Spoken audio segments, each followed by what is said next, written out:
There we go. Hey everyone. It's Friday, the 6th of Someone February. can't It's hear 2 me. o'clock. You can't hear. You can hear me okay? No, you can't hear me. Can That's you not weird. hear me? Do people hear me? Good now. Literally, Oh, all the sound worked right until it switched over to the biblical scholarly ramblings clip, and then my audio just there was nothing, and I'm like, oh no. Oh weird. dear. Wow. Well, we are just picking right up from where we left off last night. People who know I could probably, it's fun. Maybe I'll share. It's Friday afternoon, February the 6th. It kind of actually sort of looks like spring out here, which is nice. It was 16 degrees yesterday. It's supposed to be, I think it's pretty close to that again today, and the sun is shining, which is pretty great. I'm not gonna lie. I think it's pretty good. Oh no, that's not where I'm going. I'm going here. So how you doing, Vish? You're While I gonna need to be more try and specific than that. find my stuff. Yes. Let's see. Um how is your I don't know. I'm sorry. Okay. Talk about something for a minute. Okay. This week in Southern California, the Santa Ana winds have been giving us a really uncomfortable heat wave. It was in the high 80s, low 90s for most of the week. And no, I'm not going to convert that to Celsius. I don't feel like it. I think that's like 29-ish, something like that. And Wow. today it is overcast, it's sunny, it feels good. It's in the like 60s, 70s. It's finally feeling pleasant again. Gets nice and chilly at night, and hopefully we don't end up sweating our butts off for another week. That'll be great. Hopefully, right? Wow. Yep. That's wild. Okay. Well, I'm just gonna I'll share this because this is how we went out. I don't think you watched last night, did you? The reading stream. Yeah, I did. Did you watch Saw me. last? Oh, did you? Oh, Yeah. yeah, Or you you were did. there. That's In right. fact, Because gosh. you're the crazy person who suggested Obadiah for I our like next what?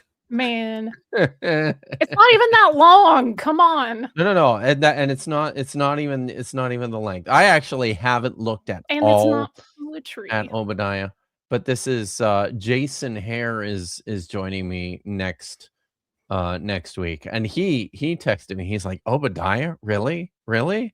So I don't know. I'm gonna look. And see. Maybe Obadiah, but this is, yeah, this is how we ended things last night. Oh, where's my thing? How come it's not playing? This isn't even working. Why isn't this working? So, I can't. You know what? It doesn't matter. It's not important. Things are going excellent today. Alright. So I am such a professional. If I could finish my entire hot coffee right now, I would have to, just because of how swimmingly this has gone so far. So here we are. We're going to look at a beloved story from the Bible today. I think it'll be it sort of feels like, after last week especially, when you do some of these really heavy but very important streams, sometimes it feels like you could use a palate cleanser. So Mhm. the story of David and Goliath is a good palate cleanser. It's a Justice great for story. Elhanan. Yeah. Yeah, that's what we're talking about. Uh but I mean, yes and no, because I feel like the story itself stands on its own merit. Uh and I don't believe that the story itself ever it probably never had Elchanan playing the role of David in this story, and that's part of what makes the story so great is the drama in it. It's not just that David kills Goliath. It's the lead up. It's the dialogue that takes place. It's, his oldest brother Eliab throwing a hissy fit about the fact that that David's Yeah. there on the battlefield. It's the taunting What are between you doing here, uh sheep boy? Goliath, yeah, and David. It's all of this stuff makes that tale, and I believe we'll talk about where this story comes from as we go through here. But I believe that that was never a story that featured Elchanan. A Justice for Elchanan T-shirt. I think you should Yeah, do that. I would support that's a this. good one. Yeah, I like that idea And too. my personal Oh, take, because I'm mhm, team Justice for Elhanan, is that mhm. the story originally was his story, but David's way cooler. He's the king. Who's Elhanan? He's nobody. Yeah, but I don't think I'll just say this again. I don't think that's the story. That was the super dramatic story that we have. I think I Elhanan's don't. In there other changed my words, mind. well, we'll talk about right. I'll point some things out that will hopefully sway your thinking. But Um, I don't think you can just swap out the name of David for Elkanah in this story. You can't do that. That's not what I'm saying. I just think that the original narrative, like the core of it, was a story that was attributed to a guy named Elhanan, and later on, somebody very Absolutely. creatively, possibly many somebodies were like, "Yo, this would be way cooler if it was David," and they embellished sure it and dressed did. it up and made it a lot more Yeah. cool and dramatic. And we will see how some of that happens. So I came across a video this last week from Sean McDowell, and I actually think I haven't covered anything from Sean McDowell since he had my a former teacher of mine, Professor Craig Evans, on his channel, talking about a Dead Sea Scrolls. I think that was the last time I ever touched anything that Sean McDowell did. So this is kind of new in that I've done very little with Sean McDowell, but he's a very popular Christian apologist. People really like Sean McDowell because he's very approachable. Seems like a really nice guy. Seems like a guy that you could hang out with. He's not an overtly crazy person, you know, on the face of it. He is not an overtly bigoted person, although the it's definitely there. It's all there, but he's not one of these guys who's just going to come out and say things that his peers will with his full chest. And I think that disarms people a lot. I think people find him much more approachable I for mean, those reasons. it's easier to become popular when you're pleasant and genial. Mhm, mhm.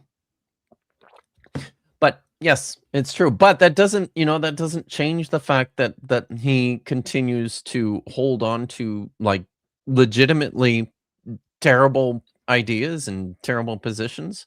It doesn't change the fact that I think he, overtly supports and promotes statements of falsehood and you know lies when it comes to it continues when it comes to the legacy of his father and the story that his own dad would tell about his past is one that is obviously massively embellished, and yet it's one that Sean continues to just lean into time and time again. So it's like, you know, all those things are still there, regardless of the other things. So he did a video recently, and I think we'll just start with the video. There's a super chat though, right away, isn't there? From Tad is Mad. Thank you for the $5 super chat. Goliath was, in fact, killed by a passing seagull, which dropped a turtle on his head.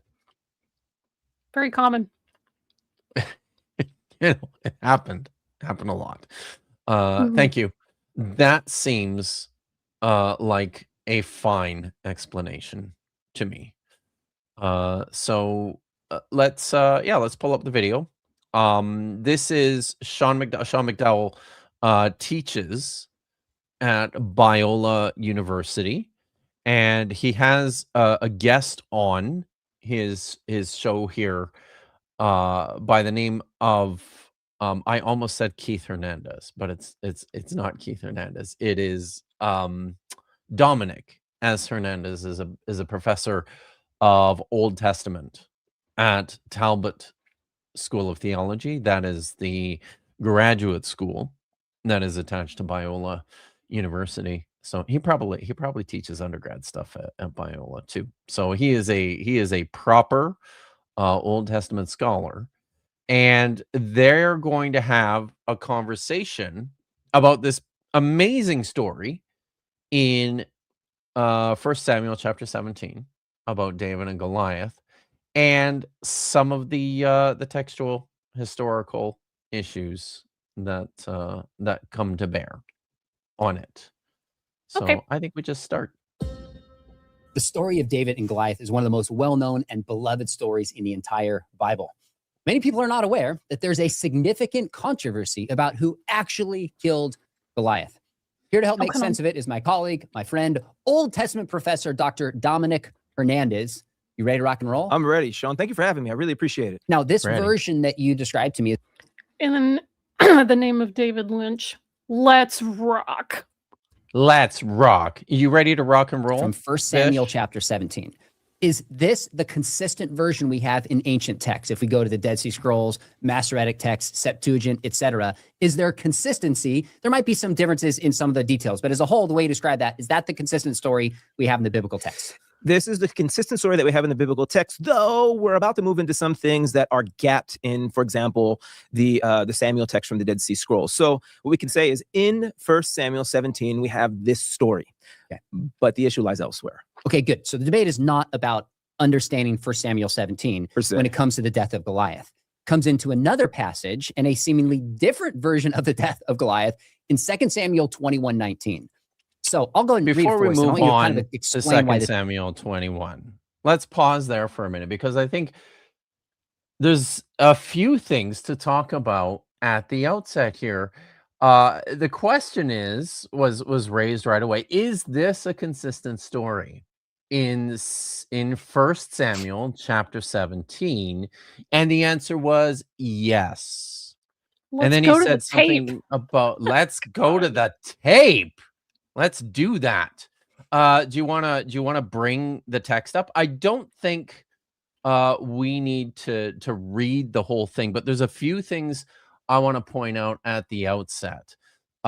So let's look at the story. I think everybody is generally familiar with the story of David and Goliath. Just maybe I can provide a little bit of a recap here. There was a war.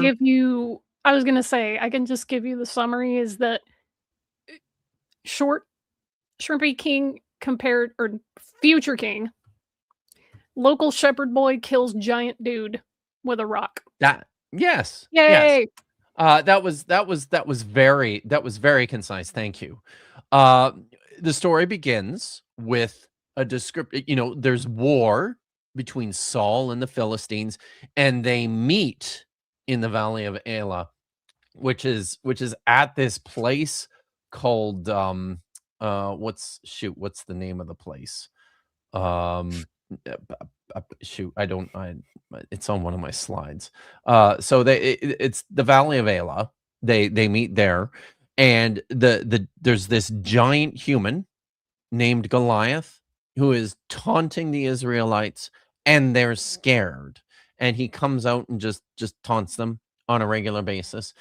And then we're told that Jesse has Jesse the Bethlehemite. His 3 oldest sons are actually with Saul in the battle. And he's sending David back and forth from his house to the lines in order to deliver supplies to his brothers and to gather news, and then to return home and report to his father. And David goes out there. He hears the giant. He's upset about this.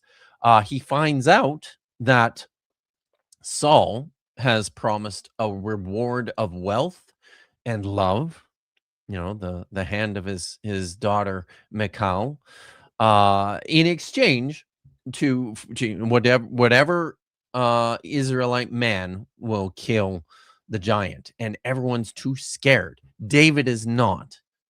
He goes out all alone.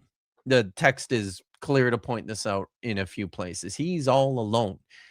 Nobody else is helping him out here. And he kills him with one shot from the sling, hits him in the forehead. The giant dies.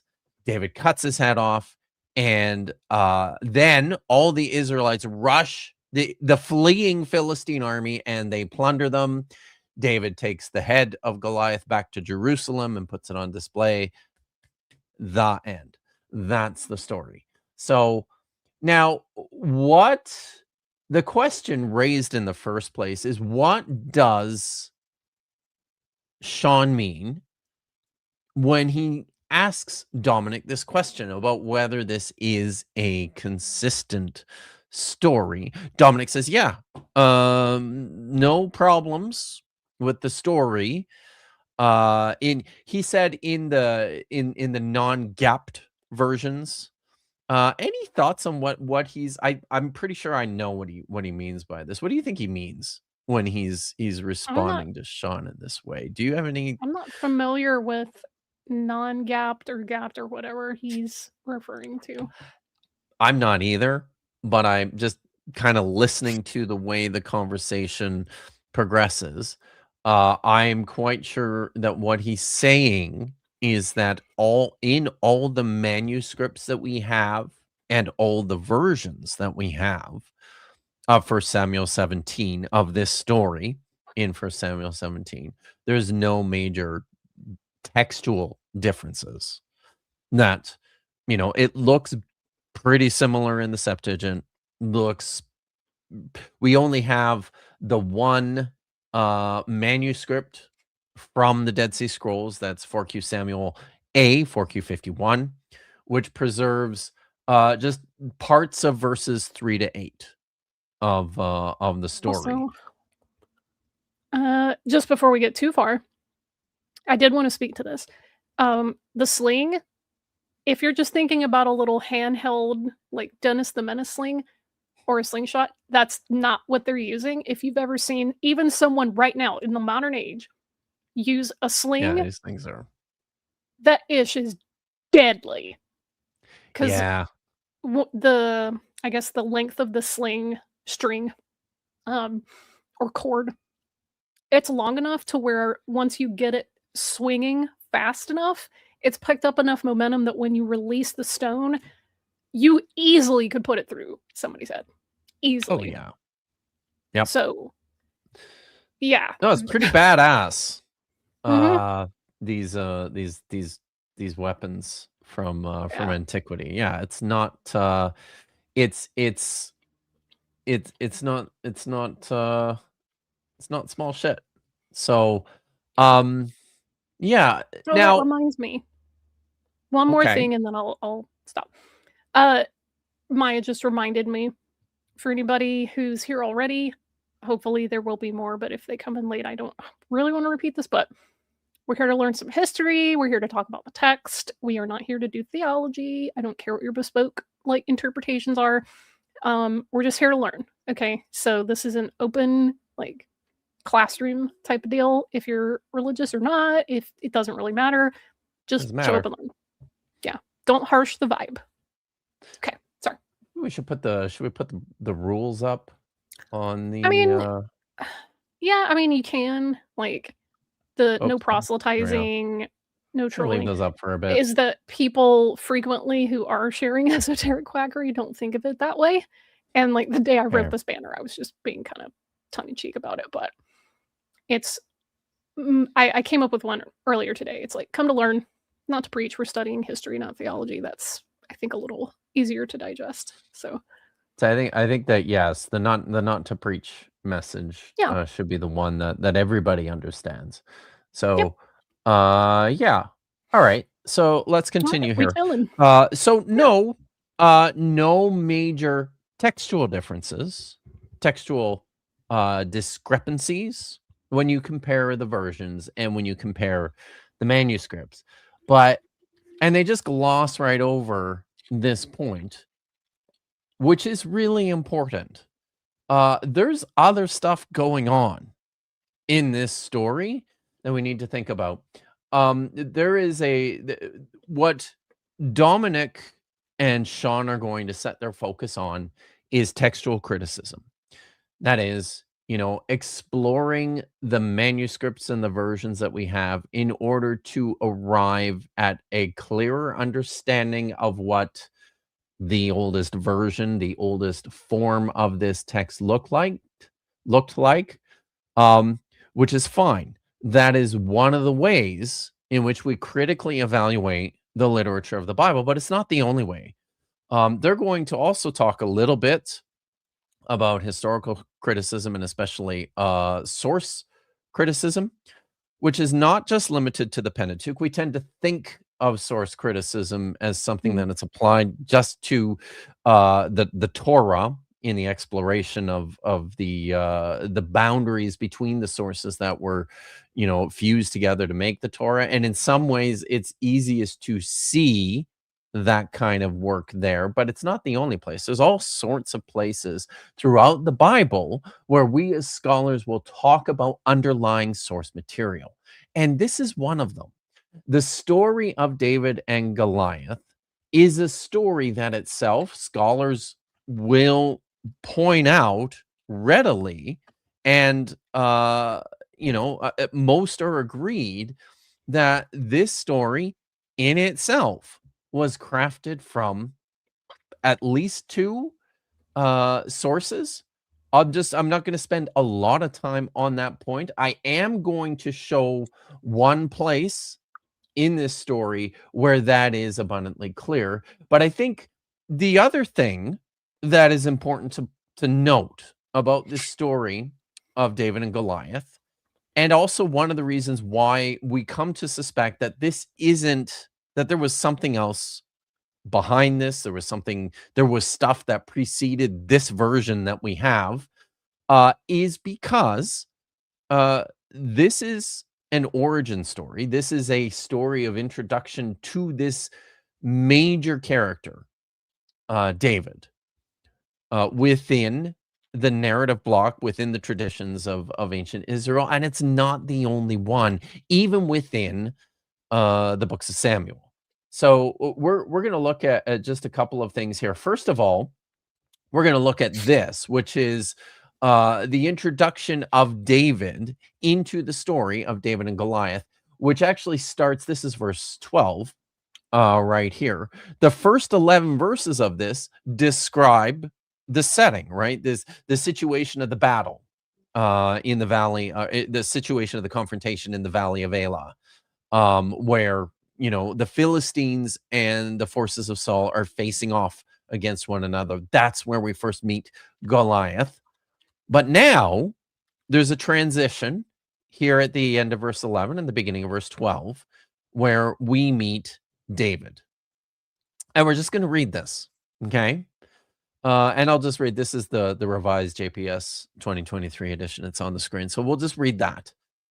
David was the son of a certain Ephrathite of Bethlehem in Judah. First of all, I want to point out here, for those of you who are reading the Hebrew text, okay, not here. I thought it was here. It's in the we'll get to that. So never mind. We'll continue reading. Okay. the son of a certain Ephrathite of Bethlehem in Judah, whose name was Jesse. He had 8 sons. And in the days of Saul, the man was already old, advanced in years. The 3 oldest sons of Jesse had left and gone with Saul to the war. The names of his 3 sons who had gone to the war were Eliab, the firstborn, the next Abinadab, and the third Shammah. And David was the youngest. How far am I going here? Verse 18. David was the youngest. The 3 oldest had followed Saul. And David would go back and forth from attending on Saul to shepherd his father's flock at Jerusalem. The Philistines stepped forward, mourning. Oh, was that it? No. Sorry, what was that? To shepherd his flock at Bethlehem. Oh, what did I say? I said Jerusalem. You said Jerusalem. I think you meant Bethlehem. Bethlehem. I meant Bethlehem. Okay. The Philistines stepped forward morning and evening. No, sorry. The Philistine stepped forward morning and evening and took his stand for 40 days. Jesse said to his son David, "Take an ephah of this parched corn and these 10 loaves of bread for your brothers, and carry them quickly to your brothers in the camp. Take these 10 cheeses to the captain of their 1,000. Find out how your brothers are and bring some token from them." So go to the front, deliver goods. Yes. Corn? Why is this saying corn in Parched verse 17? I Parched don't know. corn, I like- didn't even in an ephah of Because this. I'm like, yeah, that's an ephah of the definitely not kali. like maize. That's No, not a thing definitely that was not. happening. And offhand, I don't know what the word is. We could look it up. We could actually probably just look it up on Safari, can't we? I think you can do that. I'll Yep. look it up though. What does it say? Parched grain, roasted grain. Okay. Yeah, it feels like they're sort of Americanizing. I'm just Build like, it, you know, for your North American audience, maybe, I guess. I just glossed that. I glossed right past that. because I didn't most even, I people didn't even see think that. maize when they think of corn, and that is not something that existed outside of the North and South American continents. That is It a sure new isn't. world plant. And I know that, as Katie Lewis mentioned, that it can be a synonym for grain, but most people, when they hear corn, they will think of maize. So just, yeah. All right.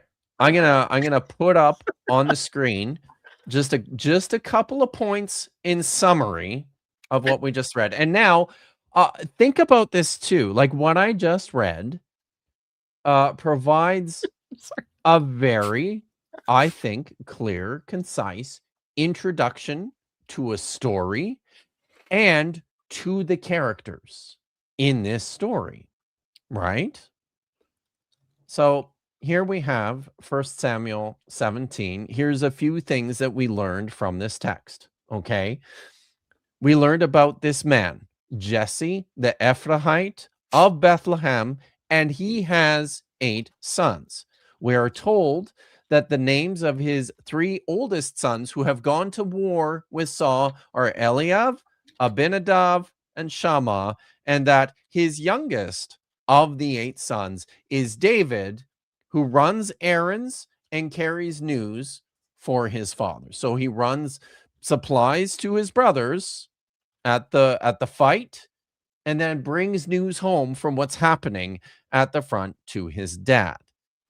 This is the situation that we have at the beginning of this story. Now, one of the reasons why scholars look at this story and say, you know, this doesn't look like it was originally necessarily a David story, or even the only early story about David and his introduction to the text, is because it kind of looks like there's a competing tradition of who David was and where he came from.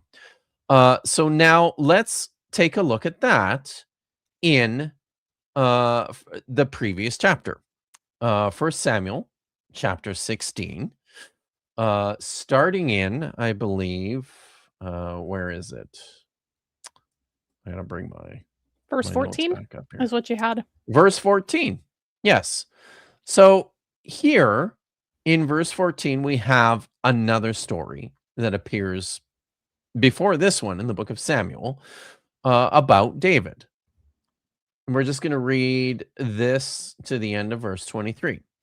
Now, the Spirit of God, the Spirit of Yahweh, actually, had departed from Saul, and a bad spirit from Evil. Yahweh began to terrify him. That sounds wonderful. So the slaves, or you're just reading the ruach.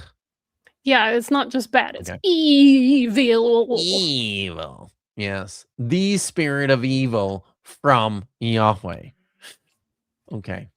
Saul's slaves said to him, "An evil spirit of Yahweh is terrifying you. Let our Lord give the order, and But your." It says Ruach Elohim Ra. Doesn't use tetragrammaton. I know I'm being pedantic. Oh, yes, you are. But it didn't earlier. It did not. It did not. That's interesting, The right? Ruach of It Adonai said it's departed. the Ruach Ra'ah Me'et And then a Adonai. Ruach Ra. Yeah. Me'et. So look at Adonai. that. So it's, Yeah. well, that's interesting. So, Mhm. okay. But you know, some of this too, you know what? Some of this I expect when I look at something like this, because Yeah. this is dialogue, right? Mhm. So within this writer's mind, there's probably a conscious effort to make sure that the characters in his story are not just saying the name of Yahweh willy-nilly.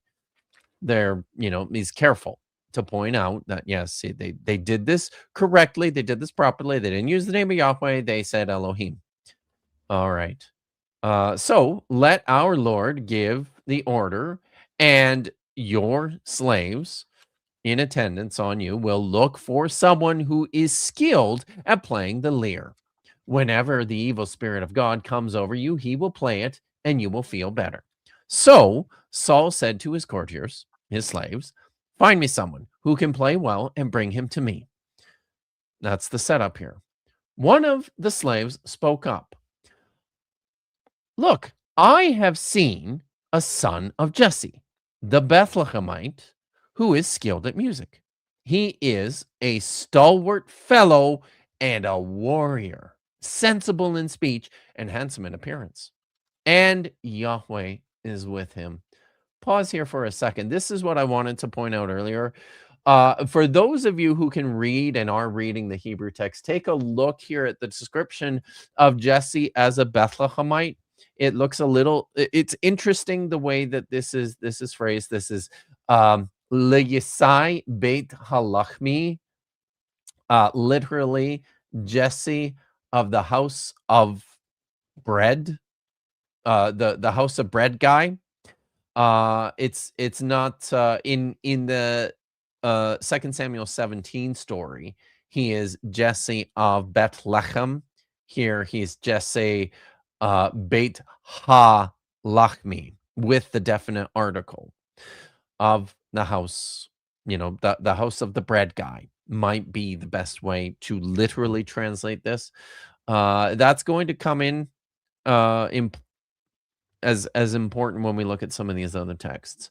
So I have observed a son of Jesse the Bethlehemite who is skilled in music. He's a stalwart fellow and a warrior, sensible in speech and handsome in appearance, and Yahweh is with him.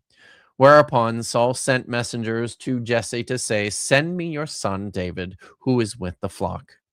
Jesse took a donkey with bread, a skin of wine, and a kid, and sent them to Saul by his son David. So David came to Saul and entered his service. Saul took a strong liking to him and made him one of his arms bearers. How far are we going? 23. Saul sent word to Jesse, let David remain in my service, for I am pleased with him. So here in chapter 16, we discover a few things. I actually think I cut off the earlier part of this verse, this passage. Let me look at this just again here. Yes. Okay. If you want to go up to so that's this is Saul's introduction to Jesse and to David, which is interesting because what happens in the next story when David enters the action at the battle and encounters Saul, it almost feels like this is the first time that Saul has been introduced to David, even though here in chapter 16 previously he's met him before. Sorry, yeah, I did cut this off, Vish. If you could go back up to chapter 16, verse 1, I forgot to include this. Yeah, I was gonna say they need to pick in the David slides. first. Yeah. Yes. So here we go. This is the introduction in chapter 16 to David. And Yahweh said to Samuel, how long will you grieve over Saul, since I have rejected him as king over Israel? Fill your horn with oil and set out. I am sending you to Jesse the Bethlehemite, again, Beit Halachmi, for I have decided on one of his sons to be king. Samuel replied, how can I go? If Saul hears of it, he will kill me. Yahweh answered, take a heifer with you and say, I have come to sacrifice to Yahweh. Invite Jesse to the sacrificial feast, and then I will make known to you what you shall do. You shall appoint for me the one I point out to you. Samuel did as Yahweh commanded. When he came to Bethlehem, the elders of the city were out in alarm to meet him and went out in alarm to meet him. Do you come in peace on a peaceful errand? They're super scared of Samuel. Oh God, it's a prophet. Right? It's a prophet. We don't like it when you guys show up. It usually means something bad's about to happen. Always talking smack when you show up. Yeah. So he says, yes, I've come to sacrifice to Yahweh. Purify yourselves and join me at the sacrificial feast. He also instructed Jesse and his sons to purify themselves and invited them to the sacrificial feast. When they arrived and he saw Eliav, he thought, surely Yahweh's anointed stands here. But Yahweh said to Samuel, pay no attention to his appearance or his stature, for I have rejected him. For not as humans see, humans only see what is visible, but God sees into the heart. Then Jesse called Abinadab, and he had him pass before Samuel. And he said, Yahweh has not chosen this one either. Next, Samuel presented Shammah. And again, he said, God has not chosen this one either. Thus, Jesse presented 7 sons before Samuel, and not 4. But yeah. So, but in these stories, we learn a couple things, right? And I'll just bring this down here. We learn a couple things, and they look surprisingly similar to the things that appear in 1 Samuel 17. We learn that Jesse of Bethlehem has 8 sons, right? Mm-hmm. He brought 7 before him, and then there's one more yet. There's David left. We learn the names of his 3 oldest sons, Eliav, Abinadab, and Shammah, and the name of his youngest son, David. We never learn the names of any of the other 4 sons of Jesse. Not important. Not important. But then we learn this, right? David then, when I read this part at the beginning, David then is enlisted into the service of Saul. And it says he goes to live with him at the house, right? In 1 Samuel chapter 16. So what we have here, and what scholars point out, are that these appear to be independent, separate traditions of introduction to this major character that's going to dominate this part of the Deuteronomistic history, which follows David. So in the one, he's already in the service of Saul. It says actually he's like his armor bearer, the one who accompanies him out to the battle, which then makes it weird when in, the very next chapter, they're all out at war and David is not there with Saul, where you would think he would be if he was his armor bearer. So there's handling the these armor. these are probably different independent stories of introduction to David that probably were parts of individual sources once upon a time. So Also- right away, yeah. I think it's interesting that Yishai Jesse named one of his sons Avinadav. Like, wait, Yeah. who's your dad? Is it Nadav or is it Jesse? Like, I think that's funny. A little bit. It's always fun when Yeah. when that happens. For the That's good. audience, Avi means my father, and Nadav is a proper name. So one kid's name literally means my dad is Nadav, but it's like Jesse is his Even dad. though so he's it's like, Jesse. Yeah. yeah, it's funny to me. Yeah. Anyway. All right. So let's bring the text up again. I want to look at something else in chapter 17 here, which I think is really interesting. And that is in verses 50 to 50. Is it 50 to 51 or 51 to 52? 50 to 51 here. So something else just within this story of David and Goliath. So just, one of the issues is at the outset that the story of David and Goliath is an introductory story to David, which is different from another introductory story to David that is also preserved in 2 Samuel. But now, even within the story of David and Goliath, it looks like there might be different competing versions of this story. And there's a number of clues throughout the text which indicate this. Here's one of them. This is how the story reads when it says that David actually killed Goliath. It says, well, back up, maybe let's read verse 49 here. It says that David put in his hand into his bag. He took out a stone and slung it. It struck the Philistine in the forehead. The stone sank into his forehead. I love that. And he fell face down on the ground. So Donk. David overpowered the Philistine with sling and stone. He struck him down and he killed him.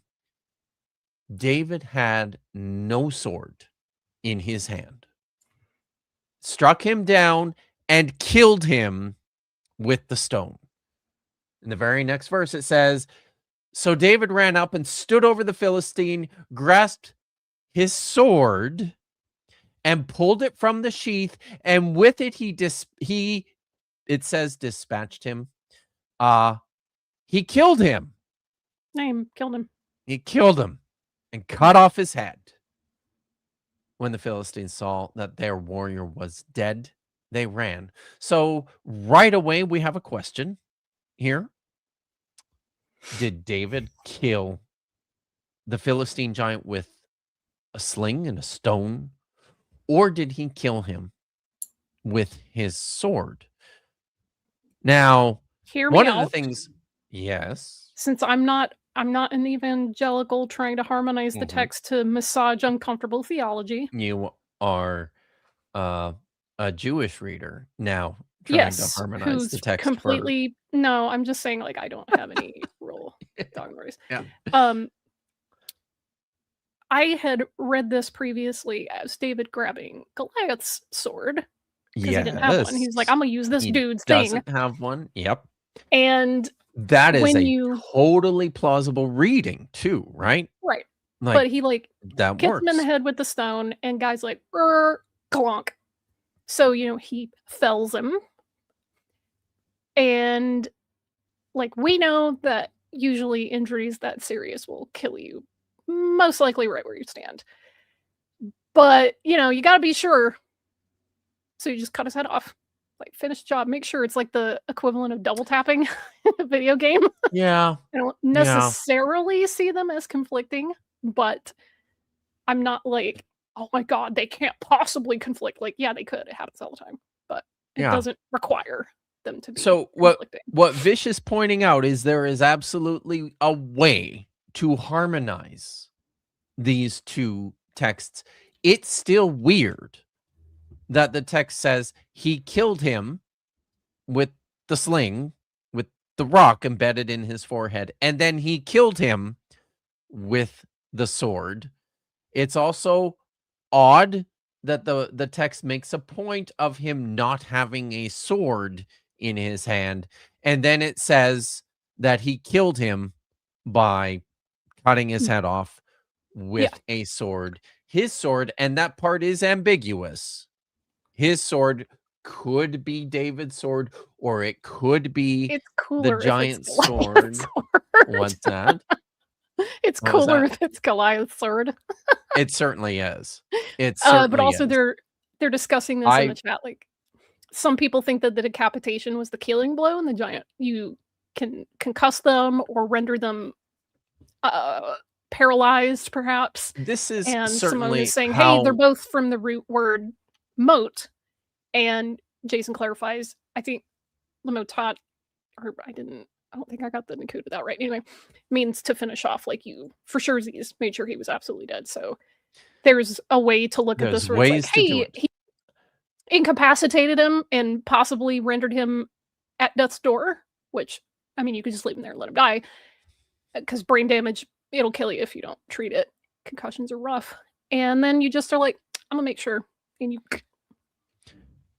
There's ways to do know. it. There are ways to do it. No question. I mean, yeah, like Katie Lewis says, you get a trophy this way if you take his head. So, 'cause I wouldn't be lugging that dude all the way back to Jerusalem. Forget that. The head's way easier to carry. Certainly. Mm. I'm just pointing out Mhm. that this is not that you can separate these phrases and you end up with two completely different ways in which this story ends. The giant is killed with a sling and David had no sword, or the giant was killed with the sword. And I'll say this much as well. The idea that the giant was killed with a sword is also supported by other parts of the text. So it is not clear. There are sources at work within just this story. It is not clear that that this is all. This looks like a division between sources, factoring in a variety of features of the whole thing. And then he hanged him in the Sparrow potter's field, and the body is swelled it, and then absolutely, yeah. The way that these conflict, I feel like, is not the same as the way that Judas's death conflicts. It's like, definitely not. Definitely you not. know, I feel like that's a much more obvious, like, no, these are two independent stories than this one. No which- question. okay, Yeah. sure, maybe. I don't know. Yeah. Of course, those are two separate stories that are presented in two completely different gospels, Yeah. right? Right. Here Exactly. you have and so Whatever. that's, I mean, one of the other things that you have happening here is an editor. If these do come from separate traditions of the story of the death of the giant Philistine, then you have the situation where an editor is also working them together Mhm. and, you know, creating, because I mean they're literally two sentences right next to each other. So Also, he is combining them, right? another thing we take for granted is we in the modern age can just sit here and look at the text whenever we want. It's in our hand, it's in our phone, it's like sitting on our shelves. We can Yeah. just do that. They didn't just have random copies floating around. Very few people had copies of this. So what to us is like, why would they leave these obvious contradictions in? Everyone's not walking around with their own copy of this to just reference it. Like, you hear someone read it or, you know, whatever, and you don't hear them read it all the time. So careful listening, you would go, huh, wait a minute. But by the time you're processing, like, oh, wait, they're on to like the next part of the narrative. So do you think some guy's going to come up to them afterward and be like, hey, priest or elite guy, can you rewind? Actually, can you go back to the part where David killed Goliath and tell me if it was the stone or the sword? I don't know. We take a lot of that for granted. We do. So here, I'm just pointing this out, right? David kills, this is literally what the text says. David kills Goliath with the sling. In the very next verse, it says literally what it says. David kills Goliath with the sword. Okay. So now we're gonna move back into the video, but for starters, they are underselling. They are underselling all the stakes involved with this story, right? Them just going, no, there's no textual issues at all with the story of David and Goliath. From a text critical perspective, that's generally true, but you got to go a little bit deeper.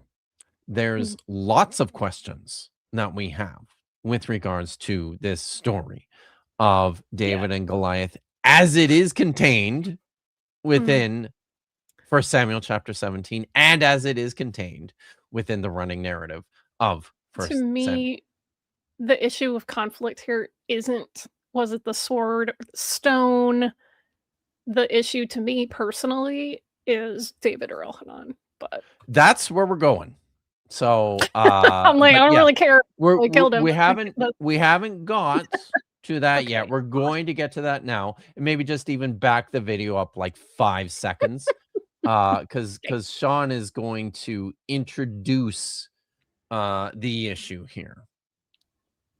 Okay. In 2 Samuel 21:19. So I'll go and read it for us, and I want you to kind of explain why this matters. It says, and there was again war with the Philistines at Gob, and Elhanan, the son of Jaireh-Oregim, the Bethlehemite, struck down Goliath the Gittite, the shaft of whose spear was like a weaver's beam. So the story he's read for Samuel 17 says it's David. Now we've got somebody else here, Elhanan, who kills him. What's going on? What's going on? All right. For Elhanan. Okay. Yeah, make sure you have I've got it here, Vish. So mine's better. So but keep your finger on I got them all in different tabs. Okay, keep your finger on 1 Samuel 17. Okay, because we're gonna go back and look at verses 1 to 11 again. All right. 2 Samuel chapter 21 has this. Now, this takes place. There's a few places within the story of David where we're introduced to fighting men within his forces who have done particularly valorous things to have their names immortalized as warriors for all time, because these are great achievements of battle. One of these appears in 2 Samuel 21. So there is an accounting of a variety of different great warriors of David. And then we come across this one in verse 19. There's the Hebrew text. There is my English translation. Then the war once again broke out with the Philistines in Gov. And Elhanan, the son of Jaireh-Oregim, the Bethlehemite, and here I'm just going to point this out again. This is Elhanan ben Jaireh-Oregim, Beit Halachmi, just like it appeared in 1 Samuel 16, right, to describe Jesse as the Bethlehemite. Elhanan, son of Jaireh-Oregim, the Bethlehemite, killed Goliath the Gathite, and the wood of his spear was like a weaver's beam. Now, some have suggested... Pun. Yes. Pun. A pun. A pun. Yeah. Which one? Where's the pun? Yeah, oh, yes. and Probably whose spirit not, it though. shaft like it. Yeah. Origame. Yes. So this is actually probably a scribal error, but Cooler if it's a pun, though. it's cooler if it's a pun. Then that's dramatic. And maybe it is. It's Yare of the Weavers, I guess. Hmm. Elchanan, son of Yare of the Weavers. Yeah. Pun is fun. Let's I mean, they're spelled entertain exactly the same. So exactly the same. Like, So cool. it has been Yeah. suggested that and the chronicler thinks that this is a scribal error. So we'll give him some we'll talk about him in a minute. But now, some have wanted to suggest that a couple of things. This maybe Goliath might be a fairly common name. And one of the reasons for thinking that is that we don't have much of any Philistine text, epigraphs. Not very, very, very little survives. But we do have a few things. And among the few things that we have mention of this name, Goliath. So the suggestion has been made. This is probably just a really common Philistine name. So maybe this is another Goliath who also happened to come from Gath. Gath is actually a pretty big city too. Just when on the basis of the archaeology, it was a sizable city on the coastal plain in the Shephelah there. Also, I'm noticing something else here, like in verse 18. Sibbachai, the Hahushati, killed Soph, who was begotten of the Rapha. And that reminds me of the Rephaim, like the ones like, no, we can't go and take the land. They're huge. They're giants. They're going to crush us like a worm. Yes. And I think they were, just using hyperbole there. I don't think they were actually giants there. But maybe they were just slightly taller folks than normal. Who knows? Who cares? And then you've got the same thing. He, too, was born of the Rapha. Like, he's of that stock, I guess. Yeah. So this is it's about amplifying the achievements of these great men who fought in David's army, they right? Giants. They didn't just have Yes. spears, man. They were like spears. They were so big. They were like a weaver's beam, man. Yeah. Now, your chariots were the size of trucks. And this phrase at the end here is important for dispelling this notion, because I want to say we can eliminate this right at the outset that this is a different giant, a different Goliath. It is not. And the reason we know that is because the wood of his spear was like a weaver's beam. Bring up 1 Samuel 17. Starting in verse 1, because let's look at how Goliath is described in the story at the beginning. And remember, at this point in this is the beginning of the story where David has not been, it's just Saul and the Israelites facing off against the Philistine. There's the name of the place there that I couldn't remember. Ephes Damim. The Philistines assembled. Something blood? Yeah. Ephes Ulato. I know this from liturgy. I don't remember what the context is. Simone will get it. Okay. Ephes Ulato. So Ephes Damim. All right. So the Philistines assembled their forces for battle. They massed at Sokal in Judah and encamped at Ephes Damim. Between Soko and Azekah, Saul and the rest of Israel's side massed and camped in the valley of Elah. They drew up their line of battle against the Philistines, with the Philistines stationed on the hill and Israel stationed on the opposite hill. The ravine was between them. A champion of the Mhm. Philistine forces stepped forward. His name was Goliath of Gath, and he was 6 cubits and a span tall, which is extremely tall. And this is where, I think what Vish is getting at about how these, some of these adversaries of the warriors of David are these giants descended from the Rephaim, or, the sons of Anakim, or the Yeah. Nephilim. Yeah. That's where some of this comes into play. Importantly, one of the textual variants that appears in the Septuagint version of this story is here, where Goliath is only 4 cubits as opposed to 6. So he's not like gigantic. He's very, very tall. Yeah. But not unnaturally so. So That's another thing that, at like, we did a whole series on Dapper Dinosaur's channel about, giants in the Bible, giants allegedly found usually in the 19th century, but I don't know, the skeletons all went missing. You can't Yeah. just hit a scale bar and make humans bigger without causing incredible problems health-wise and gravity-wise and bone density-wise. Like, Oh God, right? this is Yeah. not like a video game. You can't just go, oh, now they're 9 feet tall. They have to have the equivalent bone density and like tendon Yes. strength and all these other things, and that's not gonna happen. They're not It's just pretty wild. Yeah. slider scale video game bigger people. So yeah. Even if you want to Yeah. say that there were giants, they're no. Yeah. No.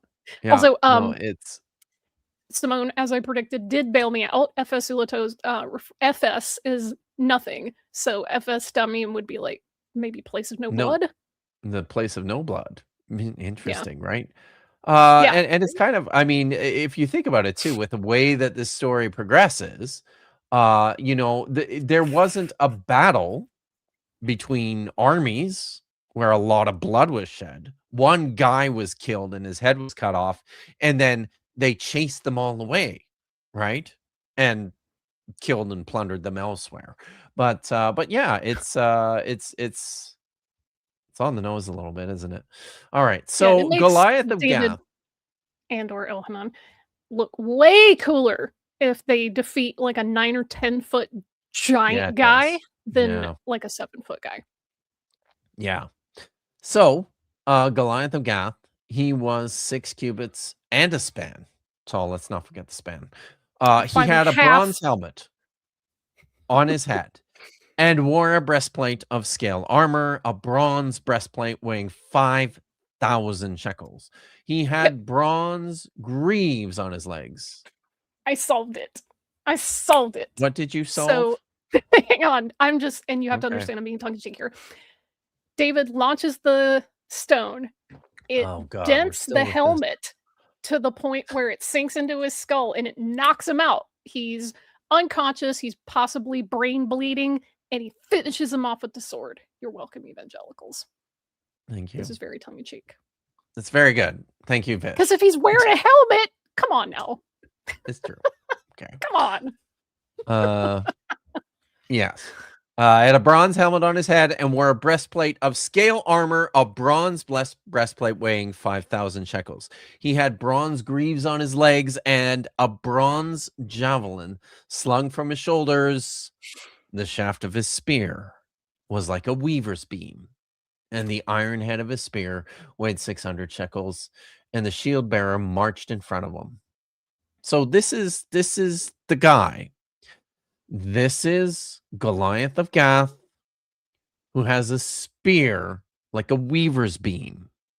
There is no mistake here that this is who we're talking about in both versions. In the version of Elchanan and in the version of David, it's the same guy. So the question is, who killed him?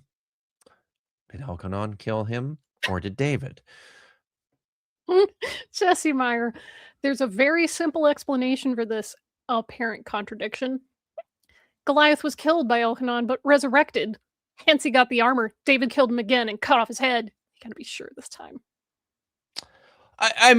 This works too, because we also know that the probability of resurrection is 1 in a million.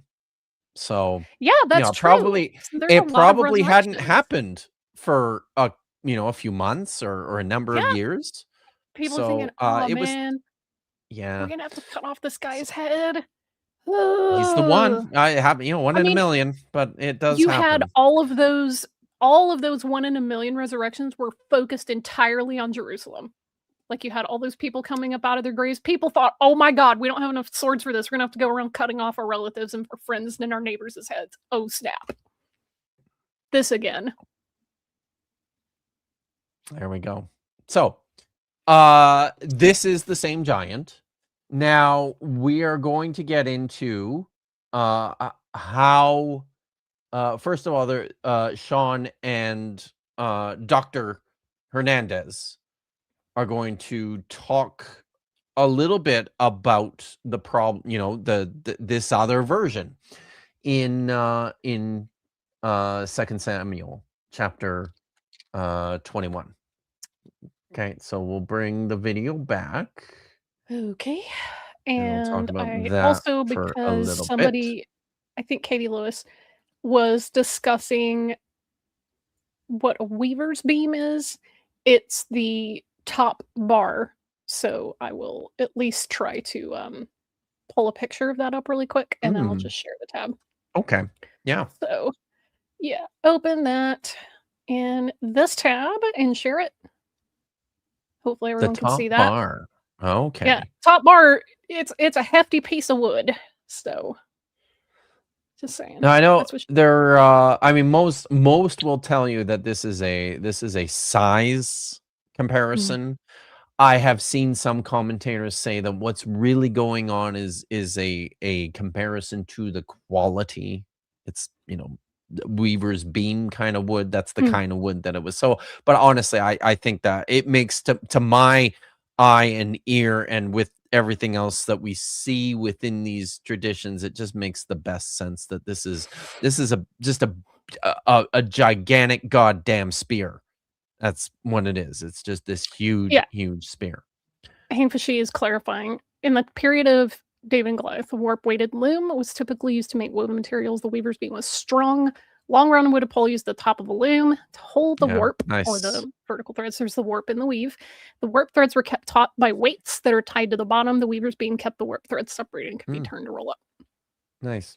Yeah, and then thank you. You have little mechanism that flips them, so you can throw the shuttle through and all that stuff. I'll say one other thing about this story. The description of the armor of the Philistine of Goliath, and the description of the action taking place. This idea of there being of him, standing forward as as a champion for the army to fight against an individual from another army.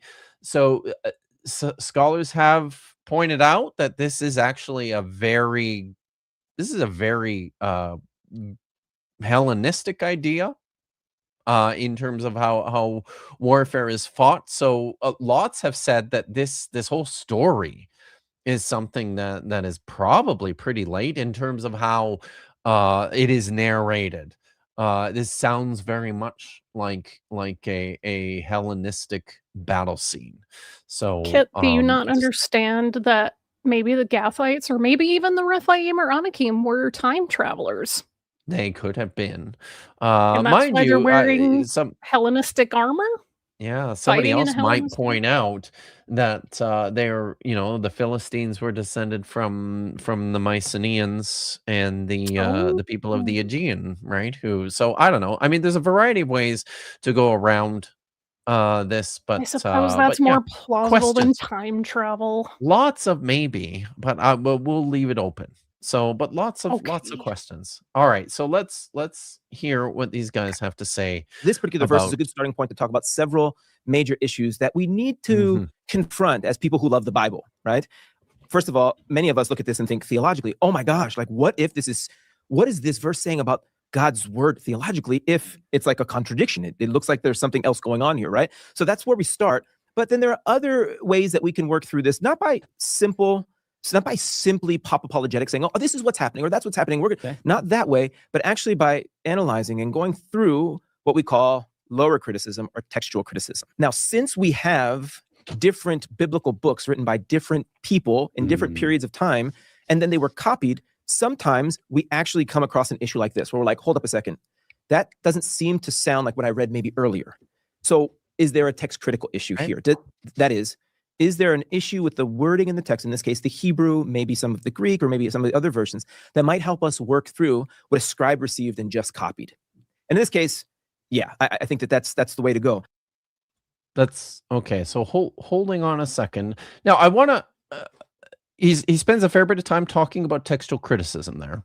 We'll just pause for a minute, but spends a lot of time talking about textual criticism there and comparing, and he calls it lower criticism. We used to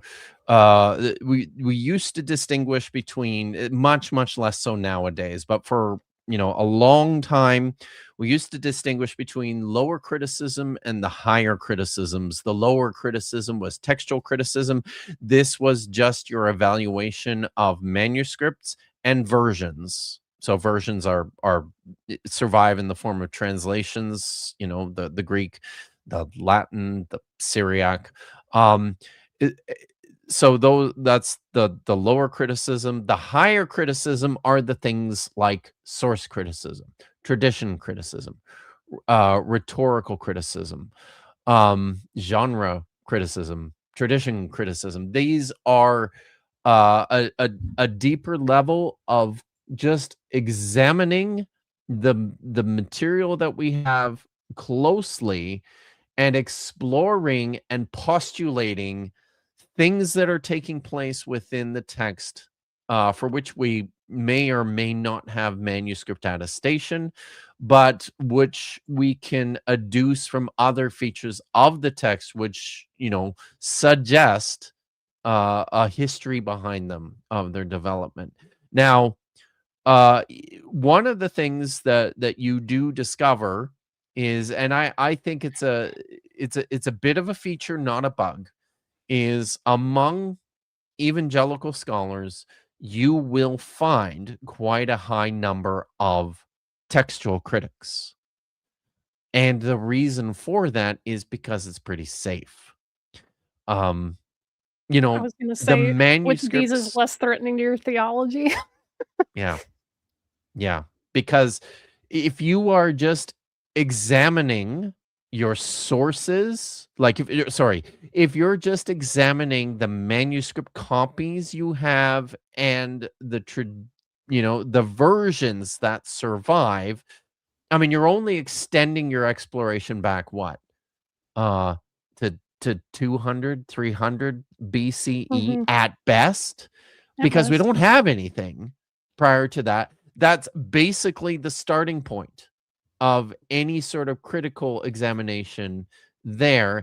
And if all you're doing is saying, I'm giving the text the benefit of the doubt beyond, the versional and the manuscript evidence, then Okay, I was going to say, my brain for a second was like, but wait, are you counting the Ketophenum scrolls? And then I was like, well, no manuscripts. I mean, what's there? Yeah, I mean, seriously. Yeah, it's like a few sentences. You've got 8 words. Yeah. Right? That's it. Gonna get much out of that. You've got 8 words. So there's not much, it's, yeah, exactly. So this is by design. There is I graduated from the University of Manchester in 2009. Yes, 2009. I graduated with my PhD from the University of Manchester. My dissertation supervisor was Professor George J. Brooke, who was the holder of the Rylands Chair of Biblical Criticism and Exegesis. The gentleman who held that chair before him was F.F. Bruce, who was a renowned text critic and a renowned evangelical. And one of the things that you discover is a high number of evangelical Old Testament scholars who graduated from the University of Manchester in the 70s and the 80s. And the reason for that was because they went to go study text criticism with F.F. Bruce. You find fewer and fewer evangelical scholars coming through and out of the PhD program in the University of Manchester after F.F. Bruce retired and after George Brooke was installed as the next holder of the Rylands chair. That. So that's, yeah. So, and it sounds to me like Dominic Hernandez has a pretty strong background in textual criticism. There's another one that we've seen. Wes Huff's friend, John Mead, another evangelical scholar who has a very strong background in textual criticism, and very often they set these things against each other. Textual criticism versus the higher criticisms, all that other stuff. I would never do that, right? I mean, they're all tools we have at our disposal, and they do different things. I'm not going to say one's better than the other. They're just different, and we need all of them. So let's we actually got a super chat. If I can work out. Okay. Yeah. Actually, a few. Tad is mad for 2. I would prefer Keith Hernandez. Mets talk. Sean. Not into baseball. I only know Keith Hernandez because I used to watch Seinfeld. So okay, cool. All right, Higgs Sheet for 10. Some Greek and Roman sling missiles had messages on them. Gotcha or ouch was one that I found one that said I see. That's awesome. Good. Any evidence this custom was also practiced speech in Hebrews? I mean, no. That's also like anybody who studies history at all will tell you that our sense of humor doesn't really change. Doesn't change. Era to era. We still have the same. We have the same sense of humor. That is very cool. Yeah. Yeah, it is very cool. Also, David and Goliath was in central Mexico, actually. That's why it's so impressive about David going back and forth to Bethlehem. The Mormons were right. David was going back and forth. Okay. It's a very, very long journey. Yes. Goliath is a spearman in 2 Samuel. While he's got a sword in 1 Samuel, maybe he had a ton of weapons, like early 2000s first-person shooter characters. Yeah, he just has like a really big inventory, like Doom guy. So that's right. Okay. Yeah, Claude Simeon for 5. I stand with Vish. Time travel and resurrection definitely proven in the Hebrew Bible. Now I want a Warlord David Vampire Hunter movie. Yes. And by Bayesian reasoning, right? Not just and by Bayesian reasoning. By Bayesian reasoning as well. Let's not forget that on the resurrection front. Cool. Okay. Awesome. Thanks, you guys. I really appreciate it. Yeah, let's continue with the video. Okay. The tension is between 1 Samuel 17, Goliath is killed by David, and then we have another book, 2 Samuel 21, which is years later, David is now king, and the story is told that it's Elhanan who strikes down Goliath, and it says the shaft of whose spear was like a weaver's beam, so this isn't somebody else named Goliath. Yeah. So in the biblical text, there at least appears to be a tension, appears to be a contradiction. How do we make sense of this? Yeah. Now, before going further, there's one other verse that just adds to the complexity of this. Pause it for a second. I just want to say something quickly. The other thing I think they're doing, and they'll sort of pick up on this as we go through, but the other thing I think these two guys are doing, you heard that what they said, 2 different books? No. 1st and 2nd Samuel it's all Samuel, right? This is this is one text. They were big. Samuel would have been a massive work at the time when they were divided, and they were divided for this reason. You can't fit all of Samuel on a single scroll. It would require 2. So they had to split them up. And the other thing too is this very I would say when approaching these texts, this naive acceptance that because First Samuel 17 is the first story, the one that appears earliest in the narrative. That's first. the original one, Yeah. right? And then we've got this later one that mentions Elchanan. It almost feels like they don't outright come and say that, but it sort of feels like they're prejudicing this discussion in that direction. You're primed to think about First Samuel 17 as the old version, or the first version, or the earliest version. All right. Mhm. Now, Yeah, and this is exactly where we were going with that, is that, according to this logic, Genesis was written first, and we know it definitely wasn't. But also, definitely you can not. hear them being so uncomfortable with any potential conflict, or there appears to be. Appears to be. Because Yeah. he's How do we just like, fix this? please give me an out. Please give me an out. Explain Yeah. to me how I can harmonize Yes. this. They can't conflict. It's not possible. This Yeah. is one of those things that we talk about with your interaction with the text. Just let it say what it says. Just Yeah. let it do that. Don't be toxic So- about it. Don't force it to not conflict with itself. Just let it do what it's doing. Work out your emotions separately. Because these are separate things, and don't fall into the trap of, well, they can't conflict. It's not possible. So come on, just chill. It's fine. There is an inherent tension within Yeah. the Hebrew Bible texts. So now they're going to introduce another. Now, I think this actually helps us a lot. They're going to talk about the version. Interestingly enough, we have these two versions of the history of the kings of Israel in what's called the Deuteronomistic history in Samuel and Kings, and then also in the books of Chronicles, which were written much later during the Persian period, right?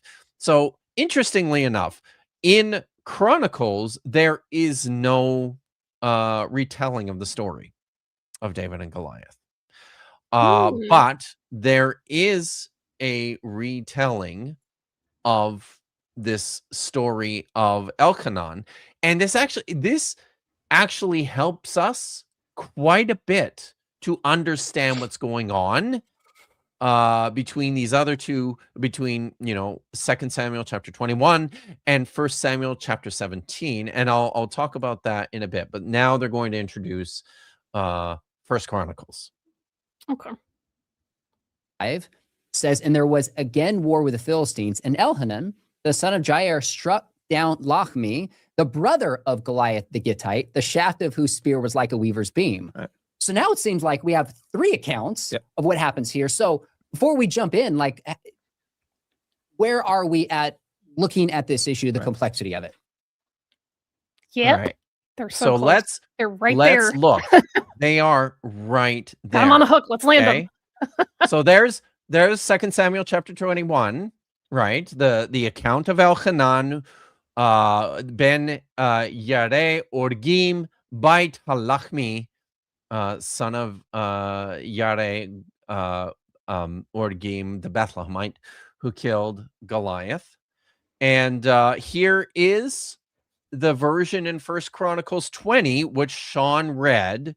Then the war once again broke out with the Philistines in Gob, and Elchanan, son of Yaor, killed Lachmi, brother of Goliath the Gathite, and the wood of his spear was like a weaver's beam. Now, I have taken some liberties with this translation to point out some things. I want to make very clear here that there is absolutely no question at all that First Chronicles 20 is reading 2 Samuel 21. The story comes from 2 Samuel 21, and he is making changes to it. Okay, this is what this looks like. First of all, we have this repetition of Orgim. Vish loves this pun. The chronicler did not. He did not like this. He thinks that this is a scribal error. So what he does is he takes out what he believes is the error. He thinks that the error occurs with the name of the name. father of Elkanah. So he calls him Elkanah ben Yaur. Elkanah, Instead of the son Yade. of Yaur, right? Or Yaor, or whatever you want to say. Yade. So he's just eliminated the Orgim from that, right? Then here's what we have. These are I've highlighted in green everything where there is a change between the two texts. Everything that's white there is word for word exactly the same. Yeah, you heard Word me. for word. Word for word. Word for word. Wow. Yes. Wow. So, wow. Everything that's green, these are where the chronicler has made changes. So what sorts of changes has he made to the text? First of all, he has you'll notice that he has changed this. This is not the war, hamilchama. War. It's just war. Then war once again broke out with the Philistines, not in Gob. He's taken that out too. Okay. Something else to point out here, he's used a different preposition. Hebrew readers, pay attention. In the Samuel text, it's war in Gob im Philistine, with the Philistines. In First Chronicles 20, it's just milchama et Philistine. Philistine. Whoa. Different preposition means the same thing. It's just a Okay. different way of saying with the Philistines. All right. Now, here's where things get very interesting. Yes, I point this out. You can see it in the green highlight of the translation. Elkanah was the son of Yaur. He's just removed the Yare or Gim. He's taken that Orgim out and has a different spelling of the name of Elkanah's father. All right. And now this is where it gets kind of wild. Elkanah, son of Yaur, killed Lachmi, the brother of Goliath, the Gathite. He didn't kill Goliath, the Gathite. He killed Lachmi, the brother of Goliath, the Gathite. Lachmi. And Beit Halachmi. Vish picked up on this. So it is in the green text. In 2 Samuel 21, this is Beit Lachmi et Goliath Hagiti. In 1 Chronicles 20, this is Et Lachmi, not Beit Lachmi, Achi Goliath Hagiti. Achi. Yeah. So he's done a couple things here. He has changed in Hebrew. It's so cool that some of these things happen. I'm just pausing to point out. It's so cool when some of these things happen in stuff that I'm preparing, and it happens by accident, I swear. That corresponds to lessons that I just gave to my Hebrew class this week. So just this last week, on Tuesday evening, we were talking about the untranslated definite direct object marker. And that's what's happening here. In Hebrew, when you're marking the object in a sentence, the way we do this in English is that the object of a sentence occurs in the word order. It occurs after the verb. You've got subject of the verb, then the verb itself, then the object. In Hebrew, it's different. You've got the verb first, then the subject, and then the direct object follows the subject and is very often, most often, actually marked with a word that we don't translate. That word is et. And the word et, all it's doing is saying, hello, this is the object of the Direct sentence. object. This is what the verb is telling you is happening. It's happening to this. Yes. So, and that's what we see in 2 Samuel 21, it says, Vayak Elchanan, Elchanan killed, struck, smote, killed, is the verb. And here's the description of Elchanan. Elchanan ben Yareh Orgim Beit Halachmi. Elchanan, son of Yareh Orgim of, the Bethlehemite, killed Et Goliath Hagiti. Et is the marker here of the object. The object is Goliath Hagiti. He killed Goliath, the Gittite. That's the 2 Samuel passage. In 1 Chronicles chapter 20, they've made some changes here. They have changed bait to 8. 8. So 8 in place of bait. So now it reads, Vayak Elchanan ben Yaur, Elchanan, son of Yaur, killed or struck or smote, et Lachmi Achi Goliath Hagiti. Your definite article, the direct object marker there is marking Lachmi as a name, I guess, of and the other thing that the chronicler has done has changed the direct object marker in 2 Samuel 21 to another word, Achi, brother of Goliath Hagiti. Okay? So you have Beit Halachmi, so Bethlehemite.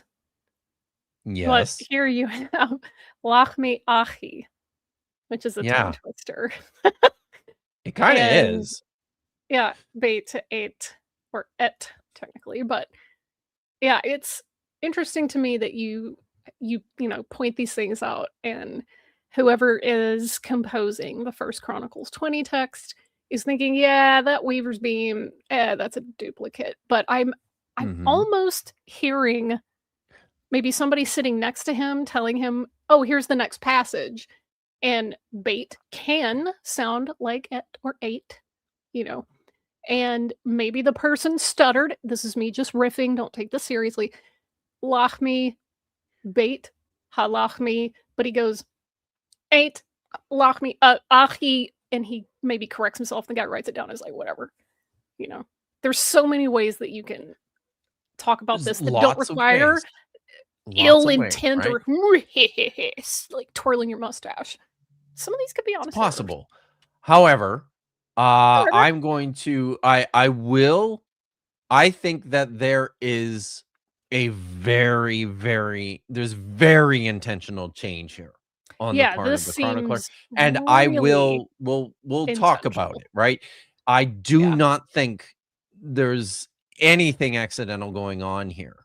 And we will talk about it, but that is not the direction that that Sean and Dominic are going to go with this text. So I think what we have next. No, Elchanan killed his brother, not Goliath. David killed Goliath. Elchanan just killed the brother. Yeah. See, that's contradiction. It's just his brother, because that's what it says in 1 Chronicles. Even though 1 Chronicles was written quite a bit later. But let's listen to them. Yeah. Let's listen to how they go about explaining this. Thank you, Kinetic. Yep. This is what I also think. Twitter propaganda just goes that hard. Yeah, it does. Yep. So there's a couple of different types of criticisms, as we were just talking about. Those that are more into what we call higher criticism would immediately look at these 3 sources or 3 verses and say, oh, there might be different sources for these 3 accounts. Okay. Now, we're not totally against there being sources in compiled books in the Bible. Obviously, Proverbs is compiled, Psalms is compiled. There are other sections of the Bible that we know are compiled. Not against that. There could be different hands in different books that don't have authors. Like, we don't know exactly who wrote Chronicles. We're not totally against that.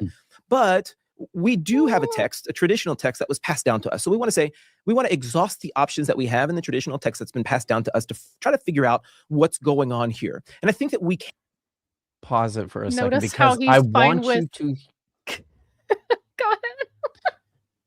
I want you to hear what he's saying here, right? first of all, he says that higher critics are the ones who are suggesting that this is a source critical issue, that there are different sources at work here. Definitely not me. Okay. And among the, the commenters on this text that I have read, this is not the explanation that they offer. I would say this is, for my part, this isn't a source critical issue. It's really interesting to me that they are downplaying the value of source criticism in their explanation here, especially with what follows. All right. I just want everyone to keep in mind, what they're saying here. Sure, there could be sources in the Bible, but that, you know what? It doesn't have to be that. That's what they're saying, right? Well, notice that they're completely fine with books that are just so transparently an assemblage of little nuggets and vignettes, like Proverbs That too. and Psalms. Proverbs, Psalms. So he's saying, like, oh yeah, because those are easy. No really Yeah. sane person would go, no, those were all written by one single author. Like, no, that's ridiculous. But he wouldn't be okay with the type of criticism that's like, hey, we're looking at multiple authors for like most of the Torah. We're looking at Yep. probably at least 2 or more authors for Isaiah. I don't think he's okay with that, because the books themselves Mhm. are intended to be read as like, continuous narrative. And he's just like, oh, no, those wouldn't be okay. But obviously Psalms, those are vignettes. Those are poems and songs. And Proverbs, they're just Mhm. Proverbs, So they kind of are giving themselves away a little bit. Yeah, Jillian Rand got me. Have you considered? Nuh-uh. You're right, I didn't. I did not We're consider going nuh-uh. to we will put it on the table, Jillian. Sure. Can do this by looking at what the text says and how it could have been maybe a little bit jumbled by the scribes of the Masoretic text, the particular Masoretic text that we have. It seems that the scribe confused a couple of words between the 2nd Samuel account and the 1st Chronicles account. Now, what do I mean by that? It's reasonable to assume that Samuel is an earlier book. We don't know exactly who wrote Samuel, but much of Samuel is repeated, as we know, in 1st Chronicles. And so so it's reasonable to assume that that Samuel was a prior book. We get to Chronicles and we're like, okay, there was probably a tradition, maybe even already a written tradition of Samuel by the chronicler, the person that we don't know who wrote it, right? So the chronicler. Okay. So there was probably a written tradition. Now, by recognizing that there was probably a written tradition, we go back to the Hebrew and we see if there's a couple of things that could potentially be confused in the Hebrew orthography, so the way of writing. And the answer to that is there's a couple of things that may have been confused by the chronicler from the Samuel passage.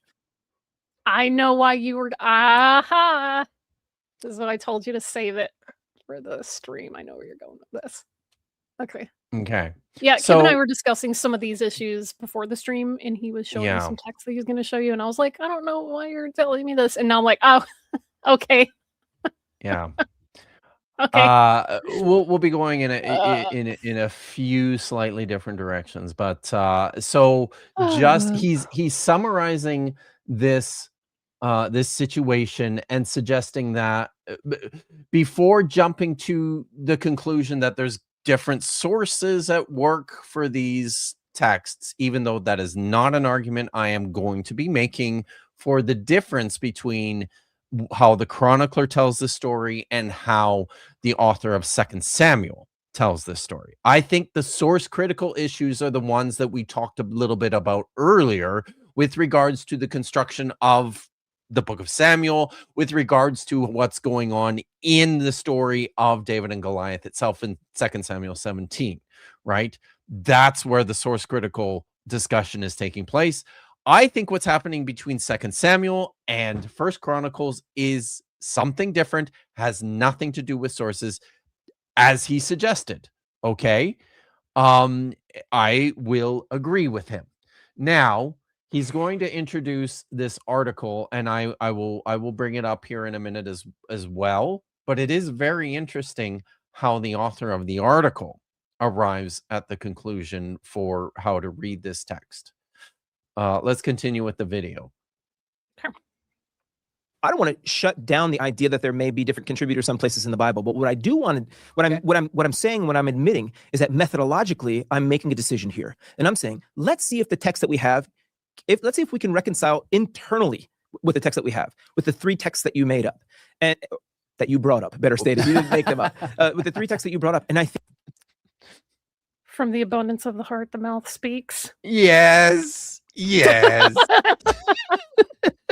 I think that there's a way of doing it. Now, I mentioned the word orthography. And what I'm really making reference to is how words were written down, right? So scribes obviously wrote with a hand, a quill, and they wrote, right? And sometimes those scribes confuse certain things. Scribes hardly ever made intentional emendations to text, but sometimes they made accidental changes to texts, and I think that that might be what we're seeing here. And I think that that's now it's time to bring up this article. Okay, right. so tell me what's now going on. hold So, on before he brings up the article. You heard what he said there? Scribes What? almost never make intentional emendations to the. Survey says, literally, how many Greek texts of the New Testament do we have where there's an entire like paragraph at the bottom of the parchment or the manuscript that later on gets added into the main body of the Did you steal Be that serious. flag from Jubilee, Vish? No, I've had this thing for Oh, a couple of years now. I got don't it from think I don't think a I've seen it. I've used it on stream before. Have you? I just never pay attention. I guess I'm sorry. Yeah, there's a friend of mine that really loves just doofy little prop gifts and little stuff like that. He gave away a bunch of little red flags. He made little Uno reverse cards, but when you look at the text, it doesn't say Uno, it says no you. So you Uno reverse no you. So yeah. But so yeah, really important, right? Like, where on earth is he getting this idea that scribes hardly ever make intentional emendations to texts? And forget the New Testament. If you have ever read the Samaritan Pentateuch or the Septuagint or the Masoretic text and looked at all the obvious intentional changes that were made by the people behind those versions, if you've ever read the reworked Pentateuch from the Dead Sea Scrolls, if you've ever sat down and compared the various laws between the covenant code and the holiness code and the code in the book of Deuteronomy. I mean, seriously. Or the bit in Jeremiah lying pen that of talks about the scribes. lying pen of the scribes. Which lies? It's not just the lying pen of scribes. It's the lying pen of scribes that lies. It is. I'm going to say it's irresponsible to just come right out and say this because it's not true. It's not true. It is not true. What is happening, I think, and this happens a lot among particularly conservative Christian evangelical commenters on the Bible, is they will retroject from a much, much later period in time. They will look at the copying principles of the Masoretes, who were creating texts in the Middle Ages, like between like the 6th century AD and I don't know, like the 12th or 13th. I don't know how far we go when we talk about Masoretic tradition, but like these are all super fucking late. Okay. They love to retroject these principles that were employed by the Masoretes back on this earlier period, you know, into Second Temple Judaism, which you can't do, because what happens is when you look and you take a serious consideration of the scribal practices that we observe. Nobody actually sat down and wrote them out like the Masoretes did, happily for us. The Masoretes did this. They said, these are the rules for copying texts, for copying manuscripts. Nobody did that in the Second Temple period. So we don't have that. All we have are the manuscripts themselves. We look at those and we can see all the places where scribes made intentional changes. So you can't even extend this as far back as to the Second Temple period, to say nothing of the period of development before that. This is a fiction. Yeah, what does he think caricative is? Oh, yeah, Simone just said it too. Yeah. What does he even think caricative is? Emendation. Those are literally emendations in the text. For the audience, these are not carré accidental is changes. What What you is say, read? cative is Yes. what is written. What is written? So it's their way. They'll put little notes in the margins and stuff like that of, if you see this written on the scroll, say this thing instead. So you'll Yeah. a lot of times in digital prints, it's hard to get that kind of like going. So you'll see stuff in parentheses with no vowels, whereas like the rest of it will have vowels, and that's they're trying to integrate that into the main body, so you kind of see what's going on. Temendation, no. So this is just nonsense. But I think the other what the implication here, I think, is that the chronicler has made accidental changes to the text. And certainly that's something that needs to be entertained. He's going to make a case for that. But so it is a bit of a muddled case. Really quick, just because I saw it and I remember that we had one. Isn't this mostly read, for the Tetragrammaton? That's common. Those are not yeah. But this is an example of what I was talking about. Like, here you see two spellings of a word. One has vowels, the eights, and this other one is like hoots, maybe. Bahoots, probably, yeah.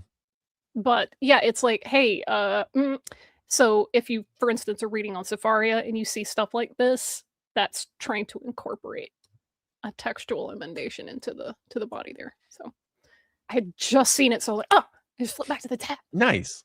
Very nice. Yeah. All right. So yes. Let's hear him talk about this, talk about what's happening. He's going to introduce this article now. And there's one thing in the article that I want to look at. Okay. Good article by Kaspers Ozolins, and who's a professor at Southern Seminary, where you did your degree. Yes, exactly. Okay. We can look at a couple of words in the Chronicles text. Oh, wait, no, gotta stop. We should not refer people to Nehemiah Gordon so they can learn about Kativ. I know that, please be kidding. Please be kidding. Because he...